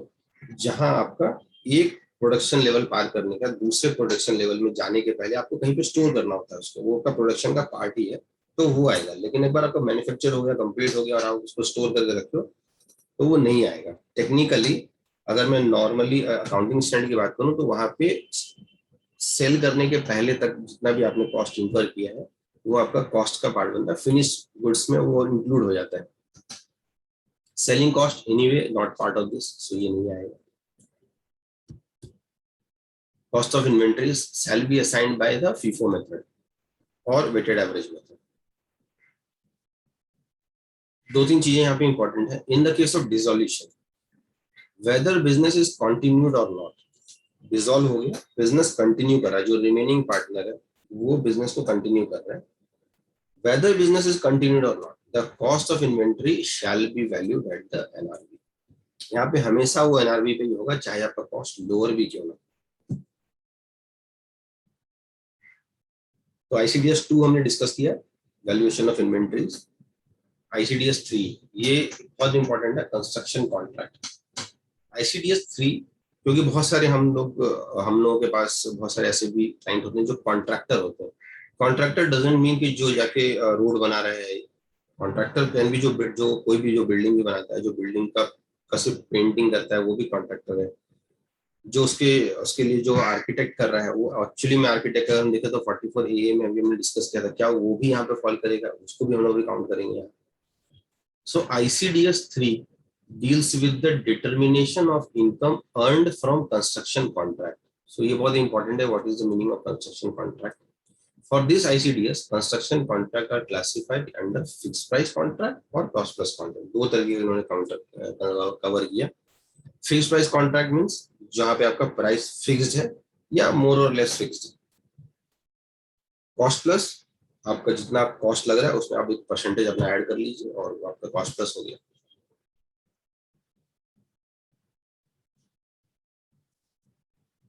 ठीक है, नेक्स्ट में आता है सो सेगमेंट कॉन्ट्रैक्ट। इसको हम लोग बेसिकली समझते हैं कि इसमें क्या क्या ये कहना चाह रहे हैं, क्योंकि कैसे पता चलता है कि कौन कौन सा कॉस्ट इनकम किसको से जोड़ के रखना है या हटाना है। If the contract consists of the construction of a number of assets, आप बिल्डिंग बना रहे हैं, नंबर ऑफ एसेट्स बन रहे हैं, then the construction of each these assets should be treated as separate contract when either of the following are satisfied. So it should be considered as separate contract, treated as separate contract when either of the conditions are satisfied. So separate cost and revenue have been identified for each asset, पहला condition है। Separate proposals have been made for each asset and separate negotiations have been made. अगर ये ऐसा कुछ हो रहा है जहाँ पे कि आप सेपरेट काम कर रहे हो, सेपरेट पार्टी है, सेपरेट कॉन्ट्रैक्ट है, सेपरेट नेगोशिएट हो रहा है, of course it's a separate contract. अगर ऐसा नहीं हो रहा है तो वो एक ही कंटिन्यूइंग कॉन्ट्रैक्ट इसका मतलब, या वो कह सकते हैं कि जुड़ा हुआ कॉन्ट्रैक्ट है। A group of contract which one or more customers will be treated as a single contract when negotiations have been made as a single contract. Suppose कीजिए किसी बिल्डिंग में सब लोग हाई राइज बिल्डिंग में रहते हैं, हर एक के ओनर अलग अलग होते हैं, लेकिन इन सब ने मिलकर एक डिसाइड किया, एक कॉन्ट्रैक्टर को बोला कि आप पूरी बिल्डिंग को पेंट कर दो। अब वो 4 फ्लोर का 5 फ्लोर का बिल्डिंग है, 5 अलग अलग ओनर है, लेकिन एक साथ एग्रीमेंट किया है एक बिल्डर के साथ, तो वो एक ही है, हालांकि ओनर अलग अलग है बट वो एक ही माना जाएगा। Negotiations have been made as a single contract for all the contracts involved, number one. Number two, contracts are performed on continuous basis. ऐसा नहीं है कि पहले वो बोलेगा कि मैं फर्स्ट फ्लोर वाले का ही करूंगा सिर्फ, बाकी का नहीं करूंगा, या मैं थर्ड फ्लोर वाले का करूंगा। इट्स अ कंटिन्यूअस प्रोसेस, आपको सभी का करना है। All the contracts are interlinked to each other. तो ये एग्जांपल से आपको ये क्लियर होगा। Third, the construction of additional asset at the option of the customer will be treated as separate contract। So ये दिया है। कॉन्ट्रैक्ट रेवेन्यू किसको बोलेंगे? सो कॉन्ट्रैक्ट रेवेन्यू, मैं इस पे थोड़ा स्ट्रेस दूंगा इसलिए क्योंकि जब भी हम लोग कॉन्ट्रैक्ट रेवेन्यू रिकॉग्नाइज करते हैं तो हम अकाउंटिंग स्टैंडर्ड फॉलो करते हैं। अब यहाँ पे इंडिया क्या कहता है, the recognition of contract revenue will be done when there is 100% guarantee that the contract will be collected। इसका मतलब जो हम लोग का एक बेसिक कॉन्सेप्ट है, reasonable certainty of getting the payment, अगर वो है तो ही ये एप्लीकेबल होता है। Contract revenue shall include initial amount agreed on the contract, retention money, claims, incentives and variations। ये जो टर्म्स में इंपॉर्टेंट है वो है रिटेंशन मनी। रिटेंशन मनी को अगर बहुत सारे जजमेंट है जिसमें उन्होंने ये बोला कि रिटेंशन मनी को हम इंक्लूड नहीं करेंगे इनकम में या रेवेन्यू में। क्यों नहीं करेंगे? क्योंकि उसका रीजनेबल सर्टेनिटी नहीं है। वो आपका एग्रीमेंट है कि हम अभी पैसा रिटेन करेंगे, 5 साल तक आपका कॉन्ट्रैक्ट जो आपने इक्विपमेंट या मटेरियल बनाया है या कोई बिल्डिंग बनाई है वो 5 साल तक सही परफॉर्म करता है तो आपको हम ये वापस रिलीज करेंगे पेमेंट। इसका मतलब रीजनेबल सर्टेनिटी नहीं है, कुछ हो गया तो मुझे मिलेगा नहीं, तो हम इंक्लूड नहीं करेंगे। कई सारे जजमेंट हैं एसएससी के फेवर में, तो इसको इस डिस्प्यूट को खत्म करने के लिए उन्होंने स्पेशली इसमें डाल दिया कि इंक्लूडिंग रिटेंशन मनी। और कंस्ट्रक्शन कॉन्ट्रैक्ट को जो हम पढ़ते हैं तो हमें साथ में 43CB भी पढ़ना चाहिए। इसे 43CB को भी हम डिस्कस करेंगे, वो भी कंस्ट्रक्शन कॉन्ट्रैक्ट से रिलेटेड है। If the contract revenue amount becomes uncollectible after recognizing, पहले साल आपने रिकॉग्नाइज कर लिया, सब्सिक्वेंटली वो अनकलेक्टेबल होगा तो आपको एक्सपेंडिचर अलाउड हो जाएगा। जैसे कि नॉर्मली होता है, आप इतना रेवेन्यू काउंट कर लेते हैं तो सालों जल्दी पैसे आएंगे नहीं, आप उसको बैड डेट करते हैं तो आपको अलाउ हो जाता है सिमिलरली। लेकिन यहाँ पे क्या हो रहा है कि आप इंक्लूड करके चल रहे हैं, इसलिए आपको ईयर 1 में टैक्स पे करना पड़ रहा है, सब्सिक्वेंटली आप उसका एक्सपेंडिचर क्लेम कर रहे हैं। सो जो मैंने आपको पहले बताया था कि टैक्स इवेंट को प्रीपोन किया जा रहा है, अदरवाइज मैं रिटेंशन मनी को डिफर कर देता। सो कॉन्ट्रैक्ट कॉस्ट में क्या क्या इंक्लूड होता है? Cost that are directly related to the contract, basic चीज है। Cost that are attributable to the activities of the activities involved in the contract, other cost that are specifically charged. So अगर आप देखें तो ये वो आइटम है जहाँ पे आप कॉस्ट में किसको किसको इंक्लूड करेंगे वो ये बताया गया। मेजरली और प्रूडेंस अप्लाई करते हैं, जो भी कॉस्ट मेरा एट्रीब्यूटेबल है कॉन्ट्रैक्ट के ऊपर, इधर डायरेक्टली और इनडायरेक्टली, हम सारा कोई कॉस्ट लेते हैं। So method to recognise contract revenue and expense. Contract revenue, इसको हम लोग ध्यान से समझना है। तो कॉन्ट्रैक्ट रेवेन्यू से आपका पूरा टैक्स ऑडिट होगा या नहीं होगा ये भी डिपेंड करता है। फॉर एग्जांपल, अभी तक हम लोग क्या करते थे, परसेंटेज ऑफ कंप्लीशन मेथड के कारण एसएससी का टर्नओवर लेट से 1.5 करोड़ और एक्चुअली में उसको कुछ नहीं रिसीव हुआ क्योंकि उसने बिलिंग ही नहीं किया, क्योंकि उसका बिलेबल स्टेज तक पहुंचा ही नहीं है कॉन्ट्रैक्ट, क्योंकि अगर कोई बिलिंग नहीं हुआ है तो हम अभी, या बिलिंग हुआ कि मेरा सिर्फ 50 लाख का बिलिंग हुआ तो हम 50 लाख को ही रेवेन्यू मानते थे for the purpose of income tax, और for the purpose of preparation of books हम 1.5 करोड़ को मानते थे। अब अगर वो 1 करोड़ से ऊपर है तो टैक्स ऑडिट होता है, अगर 1 करोड़ से नीचे है तो टैक्स ऑडिट नहीं होता है। तो आपका ये जजमेंट भी यहाँ पे डिपेंड करता है कि आपने उसको कैसे रेवेन्यू को रिकॉग्नाइज किया हुआ है। हालांकि अब वो 1 करोड़ बढ़ के 10 करोड़ हो गया if you are satisfying the condition prescribed in the proviso clause of section 44 A, B clause A। तो the contract revenue expense should be recognized as revenue and expense based on the stage of completion। जो completion आपका stage कितना achieve कर गया, this is called percentage of completion method. ये कोई नया concept नहीं है, जितने भी हम लोग सारे लोग अकाउंटिंग स्टैंडर्ड को फॉलो करते हैं तो ये percentage of completion method we know very well ये क्या कवर करना चाहता है इसमें, बट उसका इम्पैक्ट कहाँ पे आ रहा है हम लोग उसको डिस्कस करेंगे. So what is stage of completion of the contract? The stage of completion of the contract shall be determined with the reference to the part of the contract consists incurred to complete a certain set of activities. In the initial stages of the contract, when the revenue cannot be estimated with certainty, then the revenue should be recognized to the extent of the cost, contract cost. So वो जितना contract cost लगा, but अगर एक बार 25% के level पे पहुंच गए, the initial stage of the contract shall not be beyond 25%. So up to 25% जो cost लगा वो ले सकते हैं, but once 25% को पार कर दिया, then आपको POCM ही अप्लाई करना है. हालांकि आपका हो सकता है कि एक्चुअल एग्रीमेंट जो है वो ये है कि जब आप 40% तक अचीव करोगे तब आपका पहला बिलेबल स्टेज होगा. उस केस में क्या होगा, या अगर मुझे कोई एडवांस में पैसा मिल गया है जो मैं सबसे इस साल में उसको डाइल्यूट कर रहा हूँ, तो उसको कैसे हम लोग को रिपोर्ट करना है. सो डिस्क्लोजर्स, अगर मैं कॉन्ट्रैक्टर की बात करूं, जहां पे जो कंस्ट्रक्शन कॉन्ट्रैक्ट की बात करूं, तो क्या क्या डिस्क्लोज करना होता है. The amount of contract revenue recognised as revenue, amount of contract cost incurred and profit recognised in the reporting period. So आपने क्या किया है आपको वो बताना है.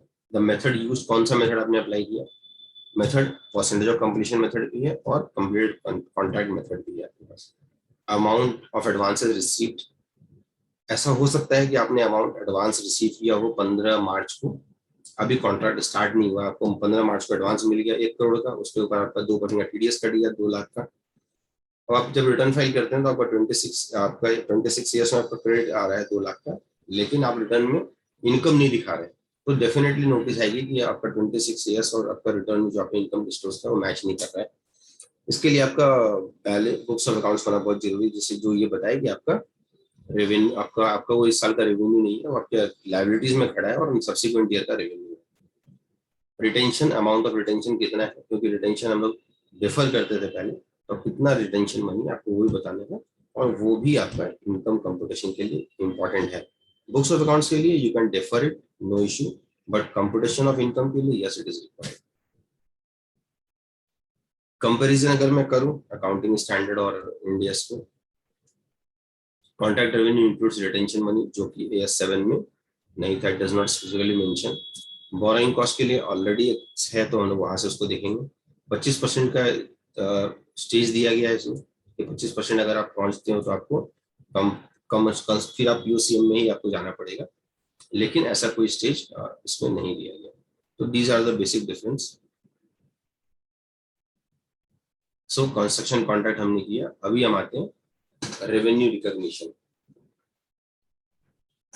ये सबसे ज्यादा आप लोग के पास आएगा क्योंकि हर टाइम हम रेवेन्यू की बात करते हैं. यहाँ पे मैं एक क्वेश्चन आप लोग के लिए पोज करना चाहता हूँ, अगर अलाउ करें मुझे पोस्ट डायरेक्टर. मैम एक यहाँ पे क्वेश्चन पोज करता हूँ. Definitely sir, definitely. एज्यूमिंग कि मैंने किसी को मेरे कंपनी का sale is 95 lakhs up to 31 March, मैंने 10 लाख का 31 मार्च को एक बिलिंग किया है, मटेरियल अभी गया नहीं है, मैंने बिल कर दिया और मटेरियल मेरे स्टोर में पड़ा हुआ है, वो नेक्स्ट डे डिलीवरी हुई है, 1 अप्रैल को डिलीवरी हुई, तो मेरा टर्नओवर 1 करोड़ 5 लाख होगा या 95 lakhs होगा.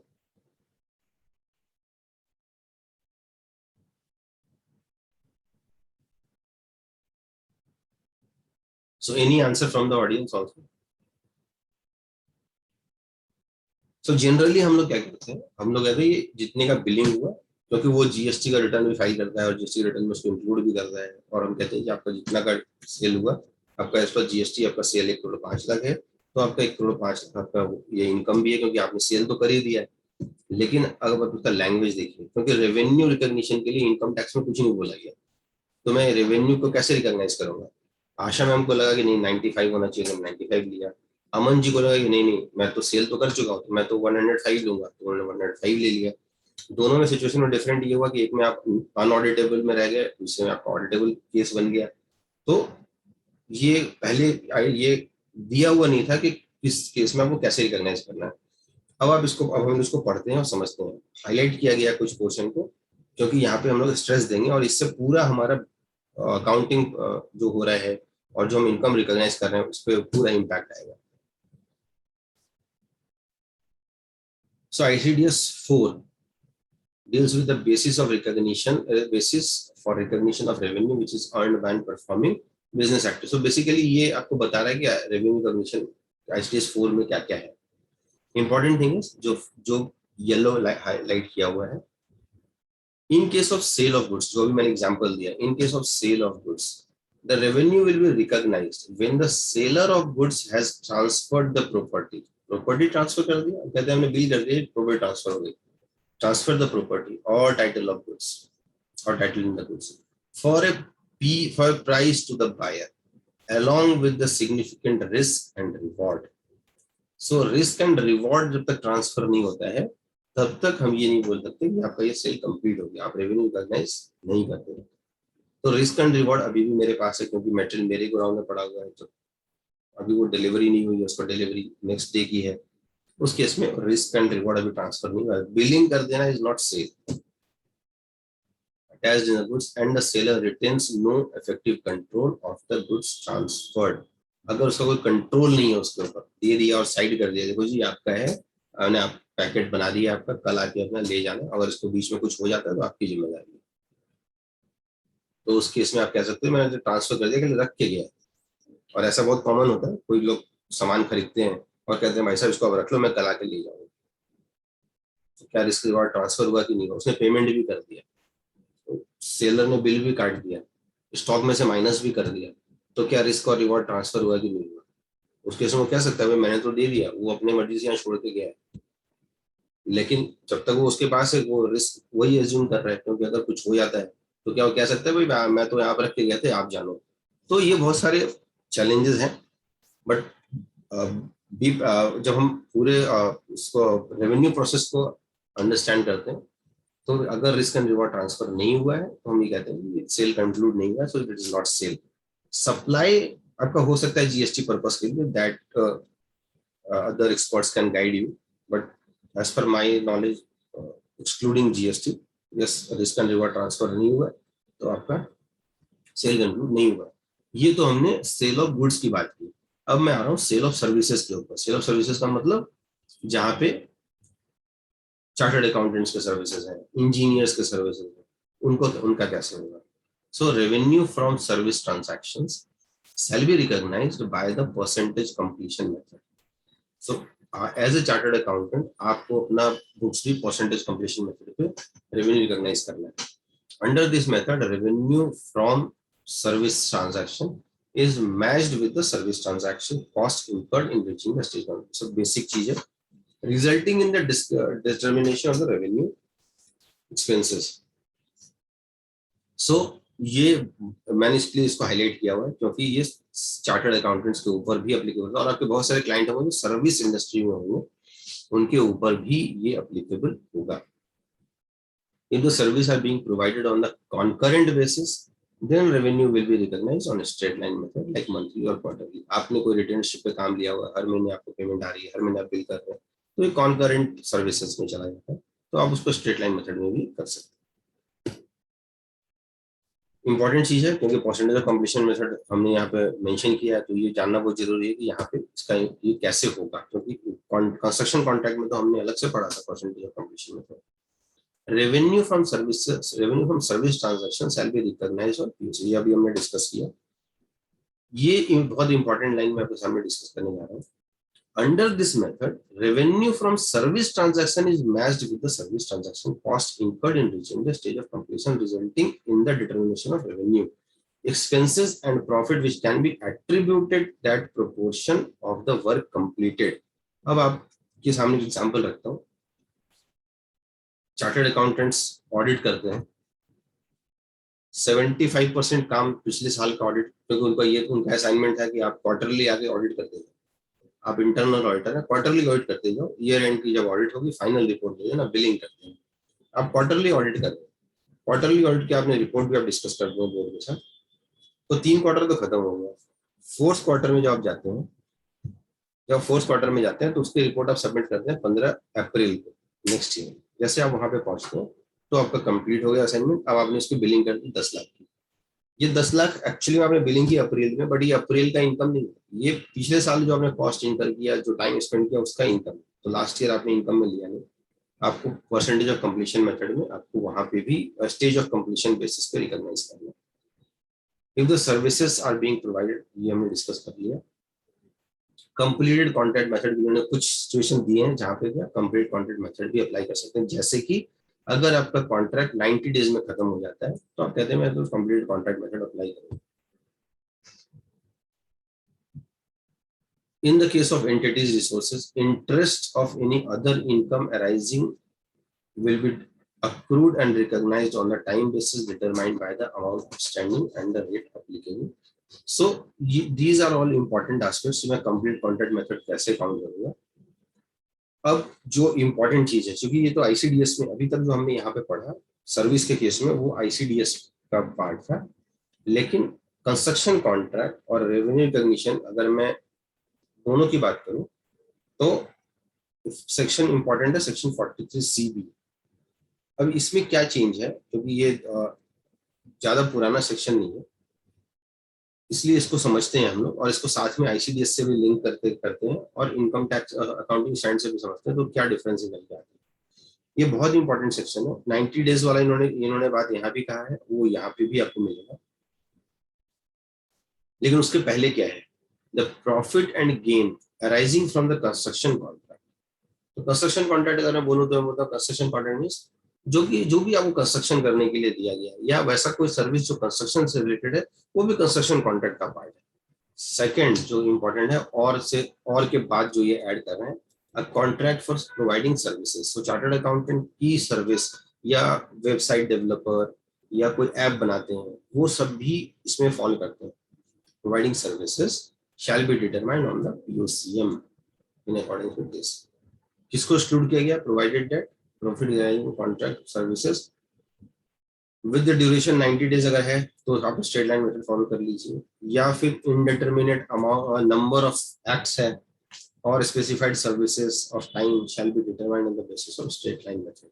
पता नहीं कितना टाइम लगेगा, आपको कोई केस मिला, आप सीआईटी में अपीयर हो रहे हैं, अब अभी आप यू डोंट नो कि कितना टाइम लगेगा, सो मुझे परसेंटेज ही नहीं निकाल सकता, उस केस में बोला ठीक है आप स्ट्रेट लाइन मेथड फॉलो करो। डिस्क्लोजर कैसे होगा, ये पूरा section 43CB and read with ICDS 3 and 4 पूरा आपका टर्नओवर को हिट करेगा डायरेक्ट, और टर्नओवर को हिट करने से आपका प्रॉफिट पे इम्पैक्ट आएगा, प्रॉफिट पे इम्पैक्ट आने से आपका टैक्स लायबिलिटी के ऊपर इम्पैक्ट आएगा। Disclosure, ICDS following disclosure shall be made. The transaction involved in sale of goods, amount not recognized as revenue done in view of lack of reasonable certainty. So ये वो disclosures हैं जो आपको 3CD report में भी disclose करने हैं, और 3CD रिपोर्ट में आपको क्या इफेक्ट आया है, इंक्रीज हुआ प्रॉफिट इसके आईसीडीएस के इम्पैक्ट के कारण, या डिक्रीज हुआ है प्रॉफिट, या दोनों हो रहा है, आपको वो सिचुएशन उसके और उस अमाउंट को क्वांटिफाई करना है, और उस क्वांटिफाइड अमाउंट को आपको 3CD रिपोर्ट में डालना है, और नेट इफेक्ट कितना आया आपको वो भी डालना है। जो भी हम डिस्कस कर रहे थे आईसीडीएस और AS 9 को अगर मैं साथ में पढ़ता हूँ, आईसीडीएस में जो मेथड दिया गया है, percentage of completion method, straight line method, complete contract method, हालांकि इसमें सिर्फ 2 ही मेथड दिया गया है, complete service method and percentage of completion method. इसमें 90 डेज वाली है, इसमें कुछ 90 डेज का ऐसा कोई कॉन्सेप्ट नहीं है। सो बेसिक डिफरेंस है आपके सामने, ये मैंने पीपीटी ऑलरेडी शेयर कर दिया, ये आप लोगों को भी मिलेगा। ICDS 5 टेंजेबल फिक्स्ड एसेट्स, ये बेसिकली जब हम फिक्स्ड एसेट्स की बात करते हैं सर इससे पहले एक क्वेरी आई हुई है मनोज शाह जी की रिगार्डिंग दिस ICDS 3। वो जानना चाह रहे हैं how builder should disclose his income, ICDS 3 applicable to builder और not, whether he can follow completed contract method. तो बिल्डर के पास जो एसेट होता है वो उसका कॉन्ट्रैक्टर नहीं है, वो बिल्डर है, और वो बिल्डर है तो उसके पास जो प्रॉपर्टी है उसका स्टॉक है। कंस्ट्रक्शन का मतलब ये हुआ कि मैं किसी के लिए कंस्ट्रक्ट कर रहा हूँ। अगर मैं बिल्डर हूं तो मैं किसी के लिए कंस्ट्रक्ट नहीं कर रहा हूँ, मैंने बना के उसको इन्वेंट्री में रखा हुआ। हाँ, दूसरा सिचुएशन हो सकता है कि जहां पे वो सेल हो गया, बनते बनते ही सेल हो गया, तो हम कहते हैं जी अब तो आप उसको कॉन्ट्रैक्टर हो गए आप। और कॉन्ट्रैक्टर के केस में आपका स्ट्रक्चर, आपका नेचर चेंज होता है। और ये मेरे ख्याल से ये टॉपिक लोग सर्विस टैक्स में बहुत ज्यादा उठाते थे, सर्विस टैक्स इज एप्लीकेबल और नॉट। कहते थे हमने तो ये बनने के पहले ही उसको खरीद लिया तो सर्विस टैक्स एप्लीकेबल होगा या नहीं होगा, बनने के बाद खरीदा है तो सर्विस टैक्स एप्लीकेबल होगा या नहीं होगा, या कंप्लीशन सर्टिफिकेट मिल गया है उसके और उसके बाद खरीदा है। There are so many situation. But अगर बेसिक अंडरस्टैंडिंग में मैं जाऊँ तो जो कॉन्ट्रैक्टर है वो बिल्डिंग बना रहे हैं और वो उसका स्टॉक का पार्ट नहीं है, वो कंस्ट्रक्ट करके आपको दे रहा है। यहाँ जो हम बात कर रहे हैं बिल्डर की, बिल्डर के पास जो प्रॉपर्टी है उसका स्टॉक है, तो उसके लिए अकाउंटिंग स्टैंडर्ड 2 ICDS 2 एप्लीकेबल होगा। शायद टेक्निकल गाइड जो है इंस्टीट्यूट की इशू की है उन्होंने, शायद उसमें भी उन्होंने यही लिखा है कि रियल एस्टेट डेवलपर उन पे ICDS 3 एप्लीकेबल नहीं होगा उनके। राइट, ठीक है सर, आगे कंटिन्यू करें। Okay. So ICDS 5 is basically for tangible fixed assets. अगर आपको मैं डिफरेंस दिखाऊं यहाँ पे तो ICDS का हमने यहाँ पे देखा था अकाउंटिंग फॉर फिक्स्ड एसेट्स है, यस 10 अकाउंटिंग फॉर फिक्स्ड, बाकी यहाँ पे सिर्फ लिखता है टेंजिबल फिक्स्ड एसेट्स। तो ICDS सिर्फ टेंजिबल फिक्स्ड एसेट्स की बात कर रहा है, जबकि AS 10 इंटेंजिबल की भी बात करेगा।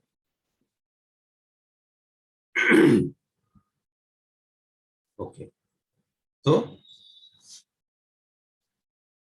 tangible fixed assets which can be land, building, machinery और plant और furniture, अगर आप देखें तो इतने को कवर किया। and it is not held for sale but is meant to be used for the purpose of producing or providing services from that machinery or plant. So अगर मैं बोलूँ चार्टर्ड अकाउंटेंट के केस में laptop is plant and machinery, तो ये tangible asset है, ICDS 5 applicable होगा और अकाउंटिंग स्टैंडर्ड 10 भी एप्लीकेबल होगा। Identification of tangible fixed assets 3 part दिया इन्होंने। Machine spare are charge to revenue as and when consumed. If machine spares are used only in connection with the tangible fixed assets and that to not regular one, then उस case में machine के साथ ही आप उसको capitalise कर दो। Stand by machines जो होते हैं कि एक मशीन खराब होगा दूसरा यूज होगा, तो दूसरा भी यूज नहीं हो रहा तो उस केस में भी हम उसको कैपिटलाइज करते हैं।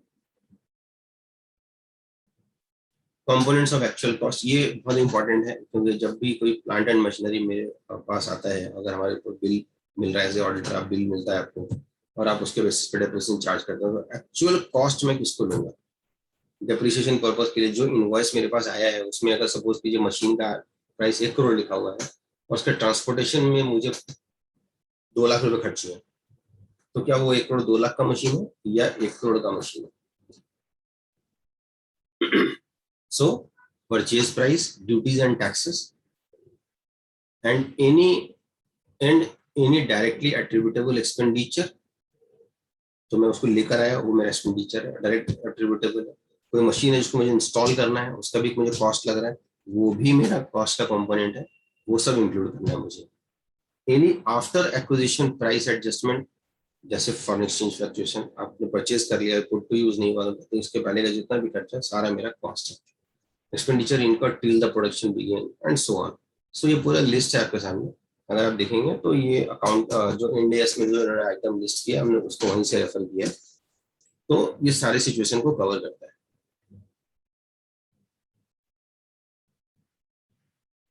Disclosure should be made in respect of description of the block of assets. तो आपको जब डिस्क्लोज करना है तो ये सारे आइटम आपको डिस्क्लोज करने हैं। रेट ऑफ डेप्रिसिएशन क्या है, एक्चुअल कॉस्ट और WDV क्या आ रहा है।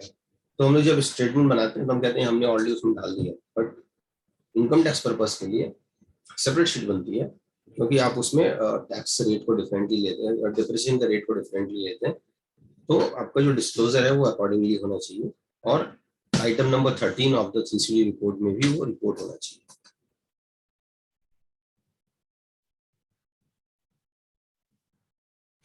कंपैरिजन जैसे मैंने दूसरे ICDS और अकाउंटिंग स्टैंडर्ड में दिखाया है, so this is not applicable. अगर आप देखें यहाँ पे तो ये सारे के लिए applicable, not specify the asset which does not deal, ये सबके लिए डील करता है। जबकि अकाउंटिंग स्टैंडर्ड 1 जो है वो it does not deal with the biological asset related to agriculture activity, with vesting asset like mineral rights, oil, natural gas and similar asset, but जबकि ये सारे को कवर करता है। अब इसमें ये को मिनरल ऑयल और नेचुरल गैस को क्यों नहीं लिया? तो नेचुरल गैस अगर आप लेते हैं तो आपको राइट मिलता है उसमें यूज करने का, whether that right is also tangible asset, so it can be said that that right is not a tangible asset but that is an asset. So यहाँ पे एक क्वेश्चन मार्क रहता है।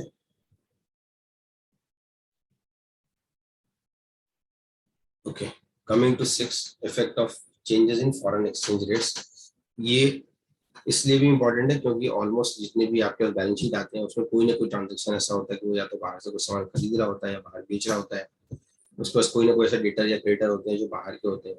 तो उस केस में फॉरेन एक्सचेंज का reporting कैसे होगा, ये आइडिया ये है इस ICDS का। उसका फाइनेंशियल एसेट पे क्या इम्पैक्ट आएगा।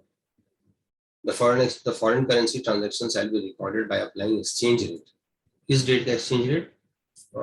The date of transaction, तो जिस डेट को आपने ट्रांजेक्शन किया उस डेट का exchange rate आपको लेना है।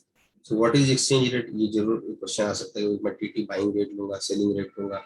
तो अगर आप डॉलर खरीद रहे हैं then TT सेलिंग रेट, अगर आप डॉलर सेल कर रहे हैं then TT buying rate.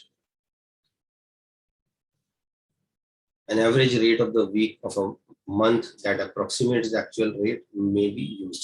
So approximates, ये word बहुत important है यहाँ पे कि approximates the actual rate.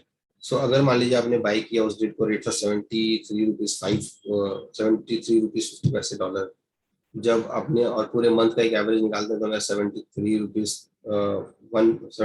15 पैसे डॉलर आ रहा है, तो कहते हैं अप्रोक्सीमेटली है।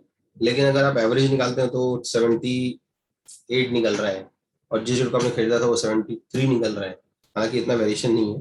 तो उस केस में आप उसको मत लीजिए क्योंकि अप्रोक्सीमेट्स द एक्चुअल रेट की बात करता है।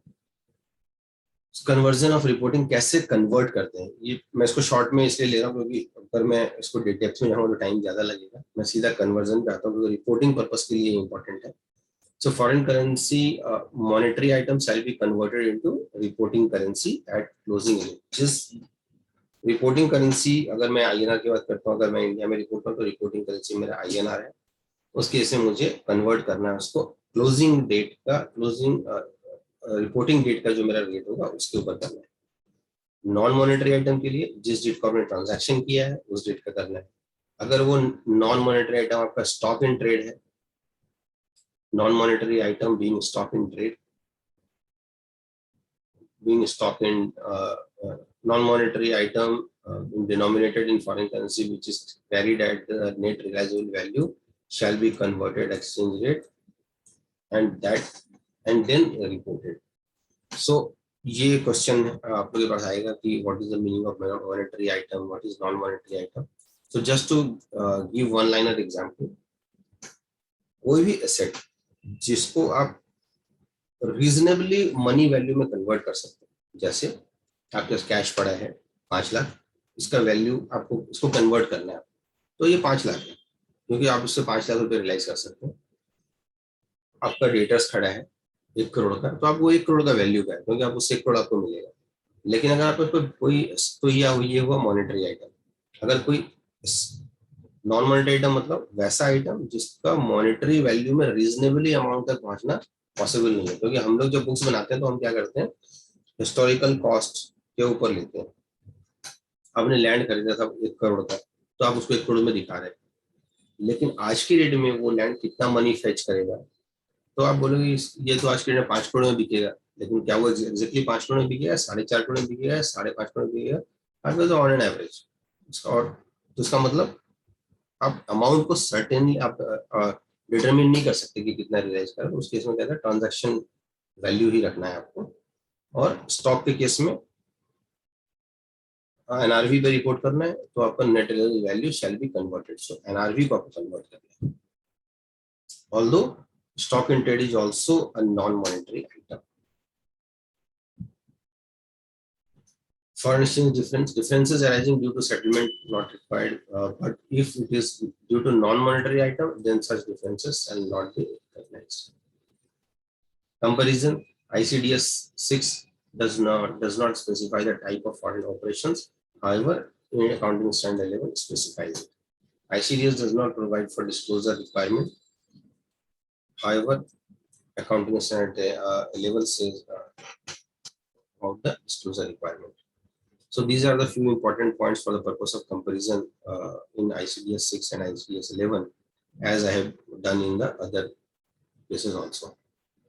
So far I have covered. There are other points also like borrowing costs, but I have not dealing with, because these are all the basic. Basically, my idea is to throw some concept about the topic, so that while filing the Form 3CD, you must have the fair idea about the, or you must pay some attention about the reporting of this point number 13.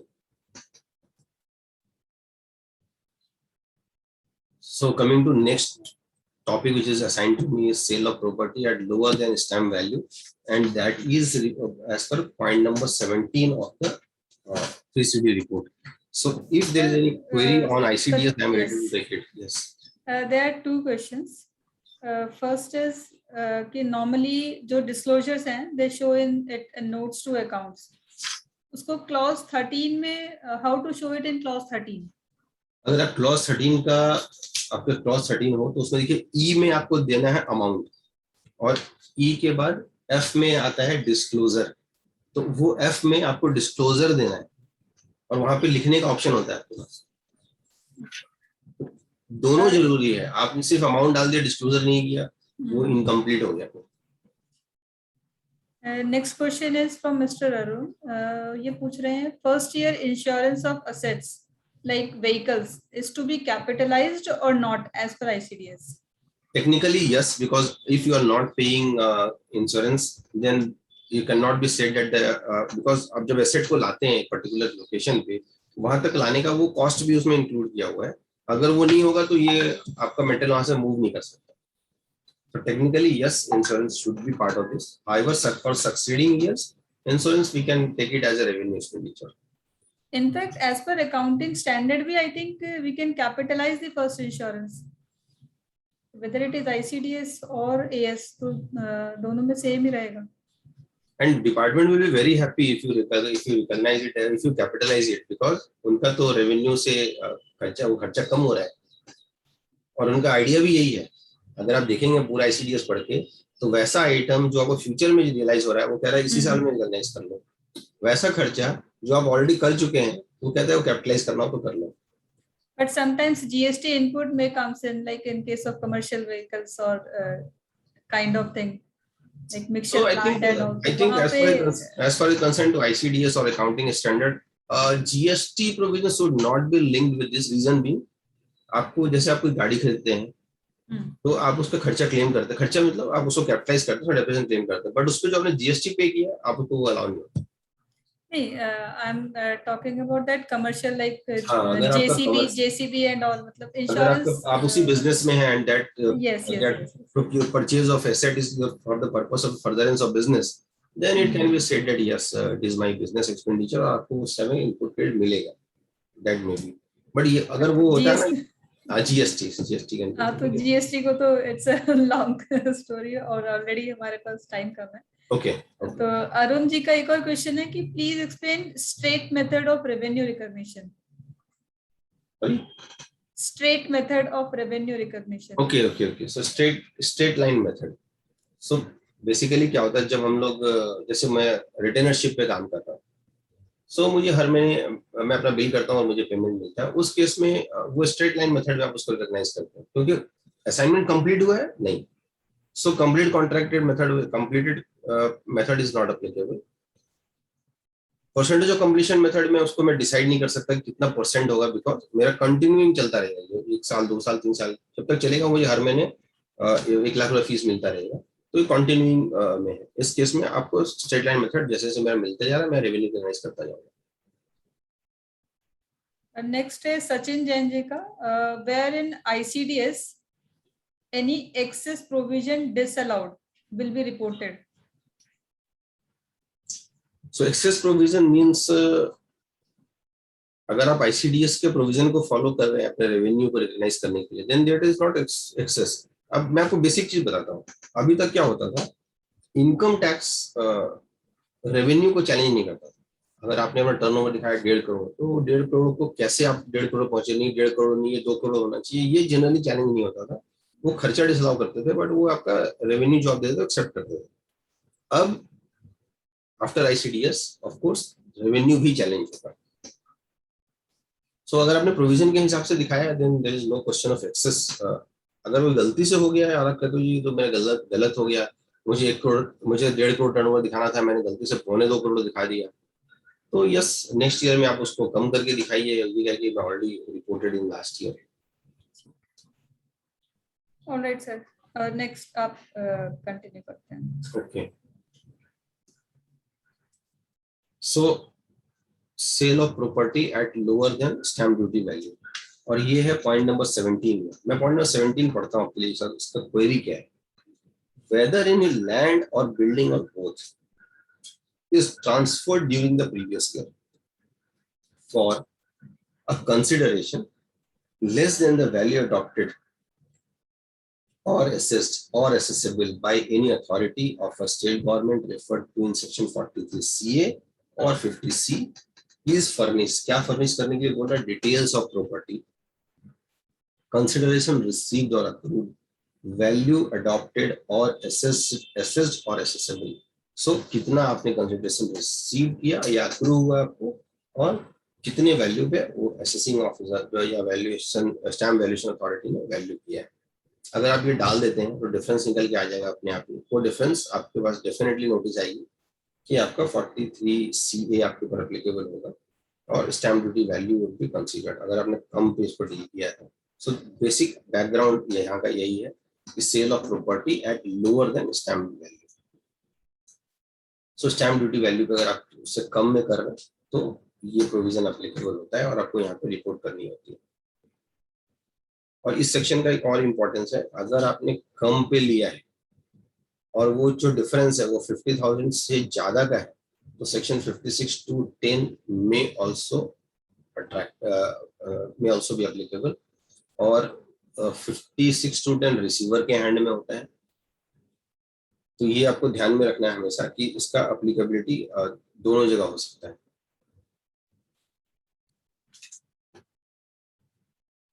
So safe harbour इन्होंने दिया है last year, जो basic section है उसमें 5% का है, उसको भी बढ़ा के 10% किया गया था। लास्ट ईयर इन्होंने उसको 10% से 20% किया था सर्टेन पीरियड के लिए, और ड्यू टू पेंडेमिक। तो ये नवंबर में आया था, और इसको 31 मार्च तक के लिए, I think if I am not wrong, 31 मार्च तक के लिए एप्लीकेबल किया गया था कि उस पीरियड में 20% का अगर गैप रहेगा then it is also acceptable. Assuming 1 crore की प्रॉपर्टी आपने 1 करोड़ 18 लाख की प्रॉपर्टी आपने 1 करोड़ में बेचा, तो क्या, तो वो एक्सेप्टेबल होगा। लेकिन अगर आपने 1 करोड़ की प्रॉपर्टी और आपने किसी को 70 लाख में बेच दिया, देन दिस सेक्शन में अप्लाई। सो 50C का एप्लीकेबिलिटी कैसे है? Section 50C is applicable only to land और बिल्डिंग और बोथ। तो यही सिचुएशन कवर होगा जहाँ पे लैंड और बिल्डिंग है। अगर आपने कोई प्लांट मशीनरी उसको कवर किया, वो यहाँ सेक्शन वो सेक्शन इसको कवर नहीं करता, बिकॉज उसका वैल्यूएशन कोई वैल्यूएशन अथॉरिटी वैल्यूइंग अथॉरिटी नहीं करता है। तो हम लोग के लिए यहाँ पे सिर्फ लैंड और बिल्डिंग है जिसके लिए स्टैम्प वैल्यूएशन अथॉरिटी उसका वैल्यू करता है, इसीलिए सेक्शन 50C उसी को अट्रैक्ट करता है। For the purpose of levying stamp duty, so 50C uses value adopted by the stamp valuation authority for the purposes of levying stamp duty on registration of properties। Basic law है, और अगर आप देखेंगे तो ये सभी केसेस में applicable होता है जहां भी कोई प्रॉपर्टी का ट्रांजैक्शन करते हैं, और इसमें कोई बेसिक थ्रेशोल्ड भी नहीं दिया गया। इसका आइडिया क्या था बेसिकली कि लोग क्या करते थे, 1 करोड़ की प्रॉपर्टी है, 70 लाख में सेलर ने उसको सपोज कीजिए 50 लाख में खरीदा था, अब उसकी मार्केट वैल्यू 1 करोड़ है, तो 1 करोड़ में बेचेगा, कोई कम में किसी को देगा नहीं। अब आशा मैम की प्रॉपर्टी, आशा मैम अपनी प्रॉपर्टी अमन जी को बेच रही है, आशा मैम ने उसको खरीदा था 50 लाख में, इंडेक्सेशन करके 70 लाख आ रहा है, और आज की डेट में इसकी वैल्यू 1 करोड़ है। आशा मैम को ये लगता है कि अगर मैं इसको 1 करोड़ में बेचा 30 लाख रुपए कैपिटल गेन देना पड़ेगा। सो बेटर ये है कि मैं अमन से डिस्कस करके इसको 70 लाख में ही उसको दे देते हैं, और मैं ये बता दूंगा कि मेरा कोई गेन ही नहीं हुआ, तो there is gain of nothing, और मैंने अमन को 70 लाख में दे दिया और 30 लाख मैं उससे अलग से ले लेती हूँ जो मेरा रिकॉर्ड नहीं होगा। सो ये कॉमन प्रैक्टिस है। इसको अवॉइड करने के लिए डिपार्टमेंट ने ये बोला कि आप चाहे फ्री में दे दो किसी को, उससे मुझे कोई मतलब नहीं है। मेरे लिए तो वही वैल्यू, वही कंसिडरेशन मानूंगा जो स्टैम्प वैल्यूएशन अथॉरिटी ने डिसाइड किया है, वो मेरा कंसिडरेशन। अब इसको बैकग्राउंड को पढ़ के इसको करते हुए हम समझते हैं। In case sale consideration received or claimed to be received by seller of land and building or both is less than the value adopted by stamp valuing authority, such value adopted will become consideration. यही consideration है आपका। आप cost of acquisition में indexation कर लो, जो आएगा वही profit है। यहाँ पे एक बहुत इंपॉर्टेंट चीज निकल के आता है, although that is not related to 3CD report, कि अगर मुझे 54 में एग्जम्पशन लेना है तो मैं कंसिडरेशन कि कैसे लेंगे। कंसिडरेशन आपने 50C के लिए जिसको लिया है उसके बेसिस पे मेरा होगा capital gain to be invested या actual capital gain to be invested. ये बहुत इंपॉर्टेंट डिस्कशन है और इसमें दिल्ली ट्राइब्यूनल, दिल्ली हाईकोर्ट का जजमेंट भी है जिसमें ये बोला गया कि जो 50C है that is only for the purpose of computation of capital gain tax. But अगर मैं 54 का एग्जम्पशन की बात करता हूँ तो वहां पे जो एक्चुअली आपने रियलाइज किया है कैपिटल गेन, उसी को आपको इन्वेस्ट करना है। सो जब ये सेक्शन नया आया था उस समय कोई भी सेफ हार्बर इसमें नहीं था। सो अगर आपका 1 करोड़ का प्रॉपर्टी है, आपने 1 करोड़ में नहीं सेल किया, सो 1 करोड़ इज द कंसिडरेशन। अभी इन्होंने उसके बाद 2018 में उसने 5% का डाला सेफ हार्बर, उसका 10% किया और कुछ सर्टेन बिल्ड के लिए 20% का, बट बेसिक आज के डेट में 10% ही है। सो ये सिचुएशन मैंने आप लोगों के सामने दिया है। What happens if the selling price is lower than the value adopted by specified stamp valuing authority? So उस केस में क्या होता है? उस केस में जो वैल्यूएशन अथॉरिटी ने वैल्यू लिया है that is the final value, consideration उसके ऊपर डिटरमिन होगा और उसके हिसाब से कैलकुलेशन होगा। क्वेश्चन जो पूछा जा रहा है 50C, 43C और 50C के लिए, उसका इंटेंट भी यही है। डिटेल्स ऑफ प्रॉपर्टी मीन्स कौन सी प्रॉपर्टी है ये आपको वो बताना है।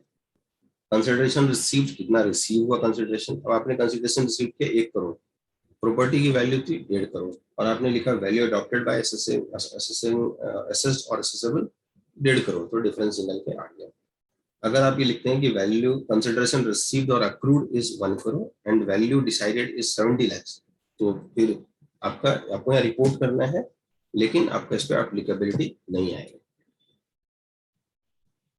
सो अभी इस सिचुएशन और आता है कि अगर मैंने वैल्यूएशन अथॉरिटी ने वैल्यू कर दिया, स्टैम्प वैल्यूएशन अथॉरिटी ने वैल्यू कर दिया और इसके अलावे एक डिपार्टमेंट एसएससी ने चैलेंज कर दिया उस वैल्यू को और डिपार्टमेंट ने एक वैल्यूएशन ऑफिसर अपॉइंट कर दिया। उस केस में जब वैल्यूएशन ऑफिसर अपॉइंट होगा तो उसका जो वैल्यू होगा और एसवीए का जो वैल्यू होगा विच over is lower would be considered. तो ये इंपॉर्टेंट है, यहाँ पर department which over is lower को कवर कर रहा है, ना कि विच ओवर इज हायर को कवर कर रहा है। अदरवाइज एसएससी कई बार ऐसा होगा उसने वैल्यू करने के लिए बोला, एसएससी और डीवीओ का वैल्यू ज्यादा आ गया तो पता चला आपको नुकसान हो गया डबल।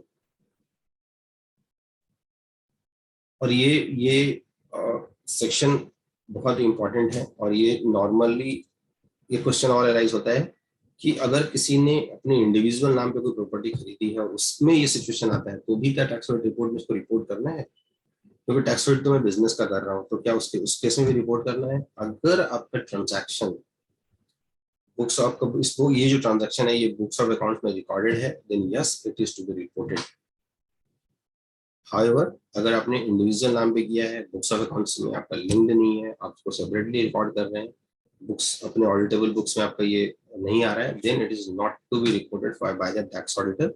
डिपार्टमेंट के पास एनीवे अपना रिपोर्टिंग मैकेनिज्म है, by way of from specified financial transaction की रिपोर्टिंग होती है, बट टैक्स ऑडिट रिपोर्ट में उसको रिपोर्ट तभी करना है जब ये बुक्स ऑफ अकाउंट से इंक्लूड हुआ। सो अभी जो मैं आपसे डिस्कस कर रहा था कि कौन सा वैल्यू लेंगे, उसको यहाँ पे हमने डिस्कस किया है।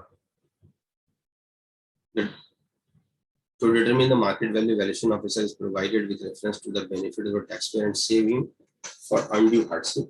Such a reference provided to the valuation officer does not impact the taxpayer in a negative way. ये important है कि वो कभी भी वैल्यूएशन ऑफिसर का जो रेफरेंस है वो निगेटिव वे में आपको इम्पैक्ट नहीं करेगा। इसका मतलब ये नहीं कि वैल्यूएशन ऑफिसर को दिया तो आप ही का लॉस हो गया, वो नहीं होगा। अगर उसके लिए मैंने एग्जांपल भी दिया है यहाँ पे, अगर स्पेसिफाइड वैल्यूएशन अथॉरिटी का वैल्यू 12 लाख है और ट्रांजैक्शन आपने 8 लाख में किया है और वैल्यूएशन ऑफिसर ने इसकी वैल्यू 15 लाख निकाली है तो 12 लाख की कंसिडरेशन माना जाएगा। अगर ये उल्टा होता है और वो 10 लाख हो जाता है वैल्यूएशन ऑफिसर का, तो फिर 10 लाख माना जाएगा। तो ये एक इम्पॉर्टेंट पार्ट है इसमें। Coming to next and the last topic, impact of written down value due to section 115 BSc and BAD. So 115 BSc और BAD basically, मैम इसके पहले अगर यहाँ तक कोई क्वेश्चन हो 40 CA और 50 C तक तो हम लोग ले सकते हैं। सर अभी तो नहीं है क्वेश्चन, तो I think we can continue with the next topic. So 50, 115 BAC, BAD, these are basically the जो न्यू टैक्स रिजीम है उसके बेसिस पे आपका टैक्स या कंसेशनल टैक्स एप्लीकेबल होगा। तो उस केस में आपको बेनिफिट फॉरगो करना होता है। जब मैं बेनिफिट फॉरगो करने की बात करता हूँ तो जो मुझे एक्यूमुलेटेड डेप्रिसिएशन है उसका कोई बेनिफिट है मुझे वो भी छोड़ना होगा। तो उस केस में क्या इम्पैक्ट आएगा और उसको कैसे रिपोर्ट करना है, ये आपका आ रहा है पॉइंट नंबर 17 के पॉइंट नंबर 18 के clause CA, adjustment made to the written down value under 115 BAA for the assessment year 2021. So BAA मैंने इसमें सारा कवर कर लिया है, मैं आपके साथ एक करके डिस्कस करता हूँ। सो बेसिकली अगर आप देखें तो जो प्रोविजन है वो ये है कि सर्टेन कंडीशंस हैं, अगर आप इन सेक्शंस को का बेनिफिट लेना चाहते हैं तो आपको कुछ कंडीशन है वो फुलफिल करने होते हैं। मैं एक एग्जांपल आपके सामने रखता हूँ। Broadly as from 1 April 2019 domestic companies, तो ये बेसिकली किसको मिल रहा है, जो डोमेस्टिक कंपनीज है उनको बेनिफिट मिल रही है, फॉरेन कंपनीज के लिए बेनिफिट अवेलेबल नहीं है। So domestic companies that forgo claiming specified tax reduction, वो अपना टैक्स रिडक्शन फॉरगो कर रहे हैं, and incentives may elect special taxation regime, जिसको कंसेशनल टैक्स भी बोल सकते हैं और न्यू टैक्स रिजीम भी बोल सकते हैं, special tax regime with a reduced rate of 22% corporate tax plus surcharge plus education cess वो तो है ही, and subsequent year subject to certain conditions. Certain resident manufacturing companies incorporated after 1 March 2021, after 31st March 2016 may elect for 25% rate अगर उन्होंने वो condition satisfy किया है। Similarly एक और प्रोविजन है जो इम्पोर्टेंट है और अभी काफी डिस्कशन में भी है, कंपनीज मैन्युफैक्चरिंग कंपनी के लिए एप्लीकेबल है। मैन्युफैक्चरिंग कंपनीज इनकॉर्पोरेटेड ऑन और after 1 October 2019 that commences manufacturing activities on or before 31st March 2023 may elect the reduced rate of 15% plus surcharge plus education cess. तो ये benefit available है। अब जो important points है वो हम लोग डिस्कस करते हैं इसमें। डेप्रिसिएशन का क्या है, डेप्रिसिएशन रेट एज रेट 3212 जो दिया गया कंपनी जो इनकम टैक्स एक्ट में, in respect of any block of asset eligible for the depreciation rate exceeding 40% is restricted to 14%. अगर किसी में 40% से ज्यादा मिलने वाला है तो 40% ही मिलेगा, मैक्सिमम लिमिट हो गया। Domestic manufacturing companies that offer concessional rate 25% under 115 BA, domestic companies that offer concessional rate सबके लिए अलग अलग दिया गया है, अलग अलग सेक्शन है आपके पास। 115 BA के 4 में है तो आपके पास अलग रेट है।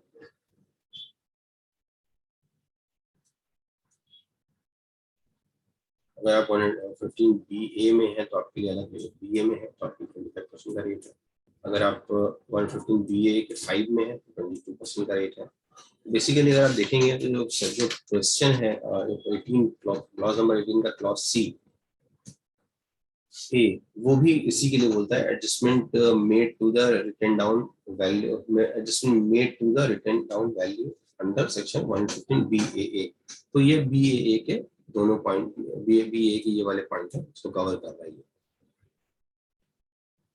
और अगर आपने इसमें कोई डेप्रिसिएशन लिया हुआ है तो आपको वो फॉलो करना होगा, और उसका कैसे प्रोसीजर है वो इसमें दिया गया है। The option the concessional tax regime is this, there is a depreciation allowance in respect of the block of asset for the earlier year और unabsorbed depreciation in section 72 of the income tax act, जो कि आप carry forward कर रहे थे अभी तक, अब आप उसका कैरी फॉरवर्ड आपको अलाउ नहीं होगा. That attributable to the provision of section 32(1)(2)(a). Such depreciation or allowance for unused depreciation may not be set off under the provision of 115(b)(a). तो set off नहीं होगा. In case of for individual HUF, a resident cooperative society that they have got BSc, BAD उनके लिए available है, different tax rate है उसमें. उस case में भी कहते हैं there is a depreciation allowance in respect of the block of asset earlier year attributable to this, and such depreciation may not be set off under the concessional tax regime. तो अगर आप concessional tax regime में हैं तो आपका वो unabsorbed tax depreciation का continue भी नहीं होगा और आपका सेट ऑफ भी नहीं होगा. इसके लिए रूल दिया गया है, रूल 5(1), रूल 21 AG. उसमें बताया गया आपको कौन सा फॉर्म भरना है, कंपनी के लिए कौन सा फॉर्म है और अदर देन कंपनीज के लिए कौन सा फॉर्म, कोऑपरेटिव सोसाइटी के लिए फॉर्म है. तो ये रूल को फॉलो करना है हम लोग को. कब फाइल करना है वो भी दिया गया है, before the filing of income tax return, before the due date of filing of income tax return. So form 3CD, अभी जो हम लोग डिस्कस कर रहे हैं, form 3CD and ITR 6 amended to include information relating to adjustment made to WDV brought forward losses and unabsorbed depreciation under 115(b)(a), and form 3CEB जो हम international transaction के लिए फाइल करते हैं, amended to include particulars in respect of special domestic transactions in the nature of any business transacted. So ये situation cover कर रहा है. ये इंपॉर्टेंट है जो मैं आपको बताना चाह रहा था. 3CD रिपोर्ट में इसको ऑलरेडी कवर किया गया है और सिमिलरली रिटर्न में भी इसको कवर किया गया, ITR 6 में इसको कवर किया गया. So far I have covered from my side everything. If you have any query, I am ready to take all the questions.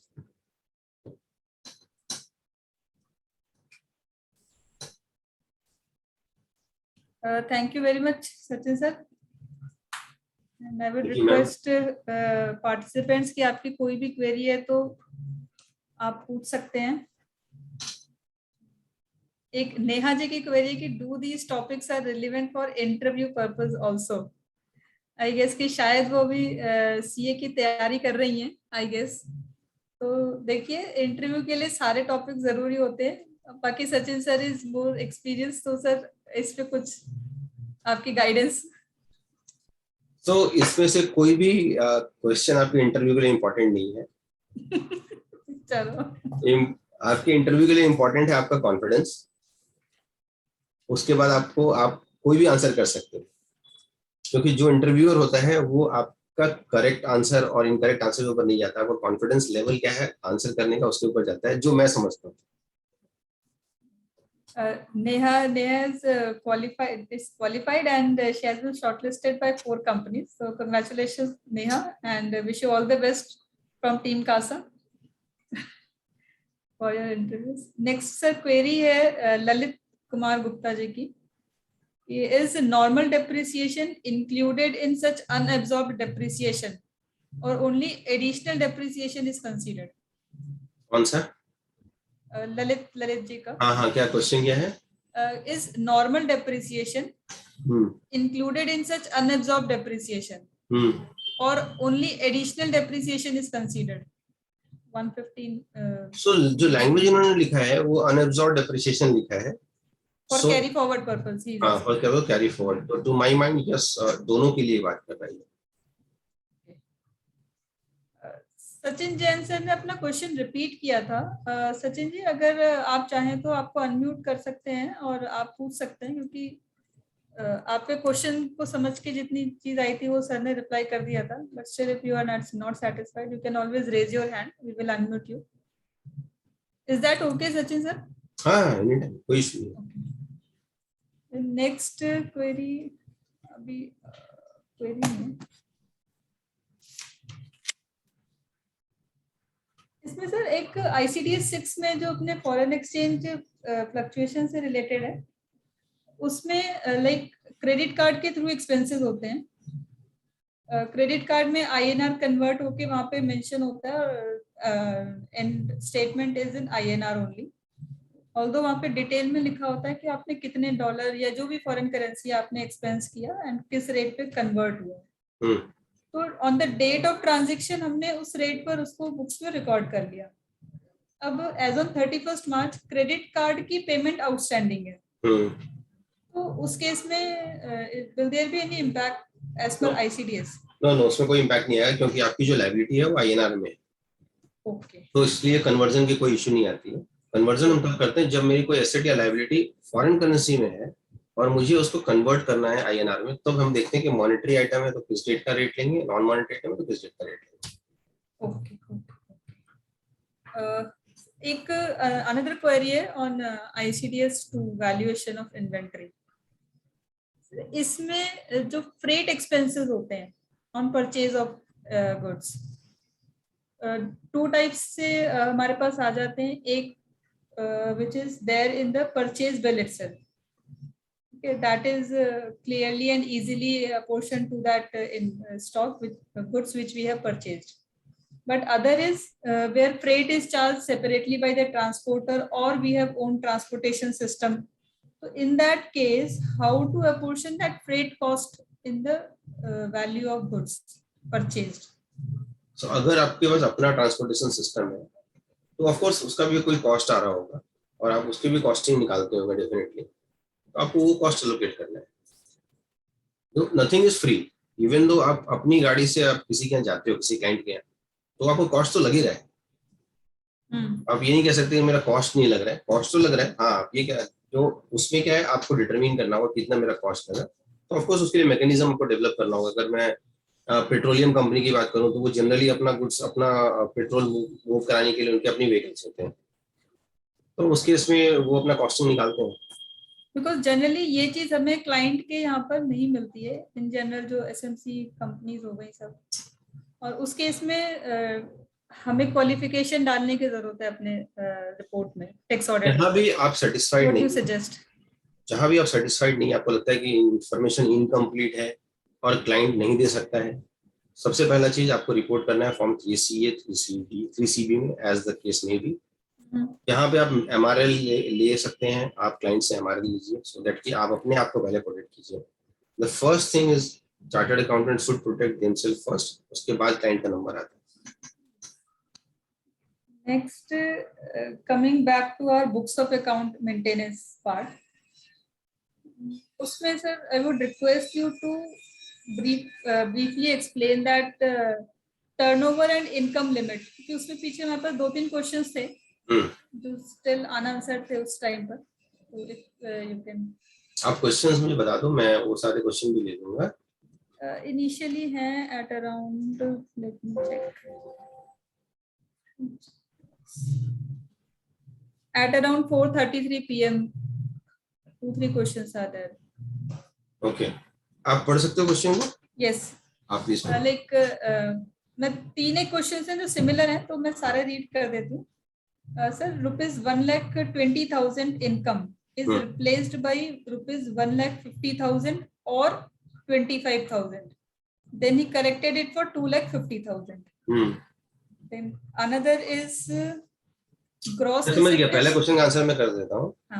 1,50,000 is for individual and HUF, other than individual HUF 1,20,000। पहले limit कुछ और थी but ये revise होने के बाद की ये लिमिट है, और टर्नओवर का लिमिट जो इंडिविजुअल HUF के लिए 25 लाख का है, अदर इंडिविजुअल HUF 10 लाख का है। Another is gross receipt is more than 1,50,000 in any 3 preceding year or in each of the 3 preceding year. Which one is correct? So अगर आपका जिस लास्ट 3 इयर्स का हम लोग देखते हैं, अगर यहाँ पे लैंग्वेज देखिए क्या लिखा हुआ है, इफ द इनकम, ये आपके सामने स्क्रीन दिख रही है? Yes sir. So if the income from business or profession exceeds ₹1,20,000 or his total sales, turnover or gross receipts as the case may be in business or profession exceeds 10 lakh in any one of the 3 years immediately preceding the previous year. So previous year is 2021, 3 years की बात करूं तो 18, 19, 19, 20, 21। Suppose कीजिए आपका 18, 19 में तो आपका ये थे, आप यहाँ तक पहुंच गए थे, बट आज आप नहीं पहुंचे हो, तब भी एप्लीकेबल होगा। क्लियर ना? Yes. I hope कि जिनकी क्वेरी थी उनको क्लियर हो गया होगा. एंड अगर सर नहीं क्लियर हुआ तो you can again post your query, there is no problem. एक सर इसमें आपके व्यूज प्लीज शेयर कीजिए. जो बुक्स ऑफ अकाउंट मेंटेनेंस के लिए जो लिमिट्स इन्होंने रखी हैं, like now it's not relevant कि whether you are liable to file ITR और नॉट. मतलब 1,20,000 और 1,50,000 फॉर इंडिविजुअल. तो जो रिटर्न्स नहीं भी भरनी 2,50,000 से कम है फिर भी आपको बुक्स बनानी है. Yes, Then in yes. another case like 44 AD, at one part you are giving exemption from maintaining that books of accounts for turnover up to 2 crores, but in 44 AA you are giving for the 25 lakhs turnover limit only. What's the use for this? ये synchronise क्यों नहीं किया गया एक साथ? नहीं, basically क्या है, आपको वहां पे एक एग्जेम्पशन दिया गया कि if you are saying that मेरा प्रॉफिट थ्रेशोल्ड लिमिट से कम है, बट आप एक चीज मान के चलिए, department can ask for the document.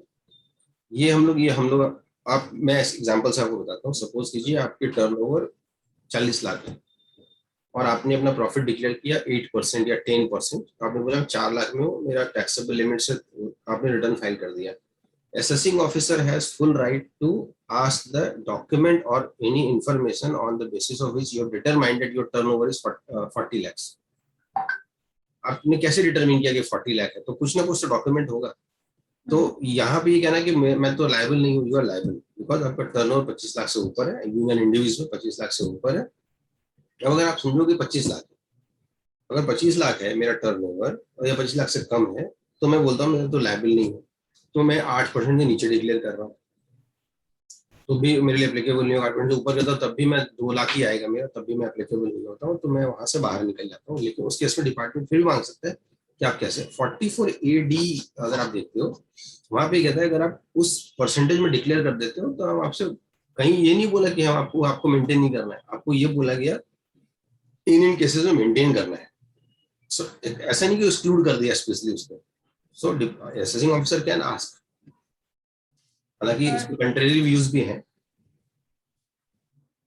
Lalit ji कह रहे हैं 44 AA gross receipt of ₹1,50,000 is for specified professionals and 2,50,000 from other business and professions. So I don't think कि query है, शायद ये अपनी बात कहना चाह रहे हैं. ठीक है. Anyways, so this is all about the queries which we have received. So now I take this opportunity to formally give you a vote of thanks, sir. Thank you so much, Sachin sir, for giving your precious time to Team CASA. Thank you so much for giving your deliberation on this 3CD series, and we hope to meet again for another important topic. And thank you all the participants who have joined this session. We will be coming again tomorrow at the same time at 4 PM for third day. So please come back again. And thank you all. Thank you very much. Thank you so much. Thank you, sir.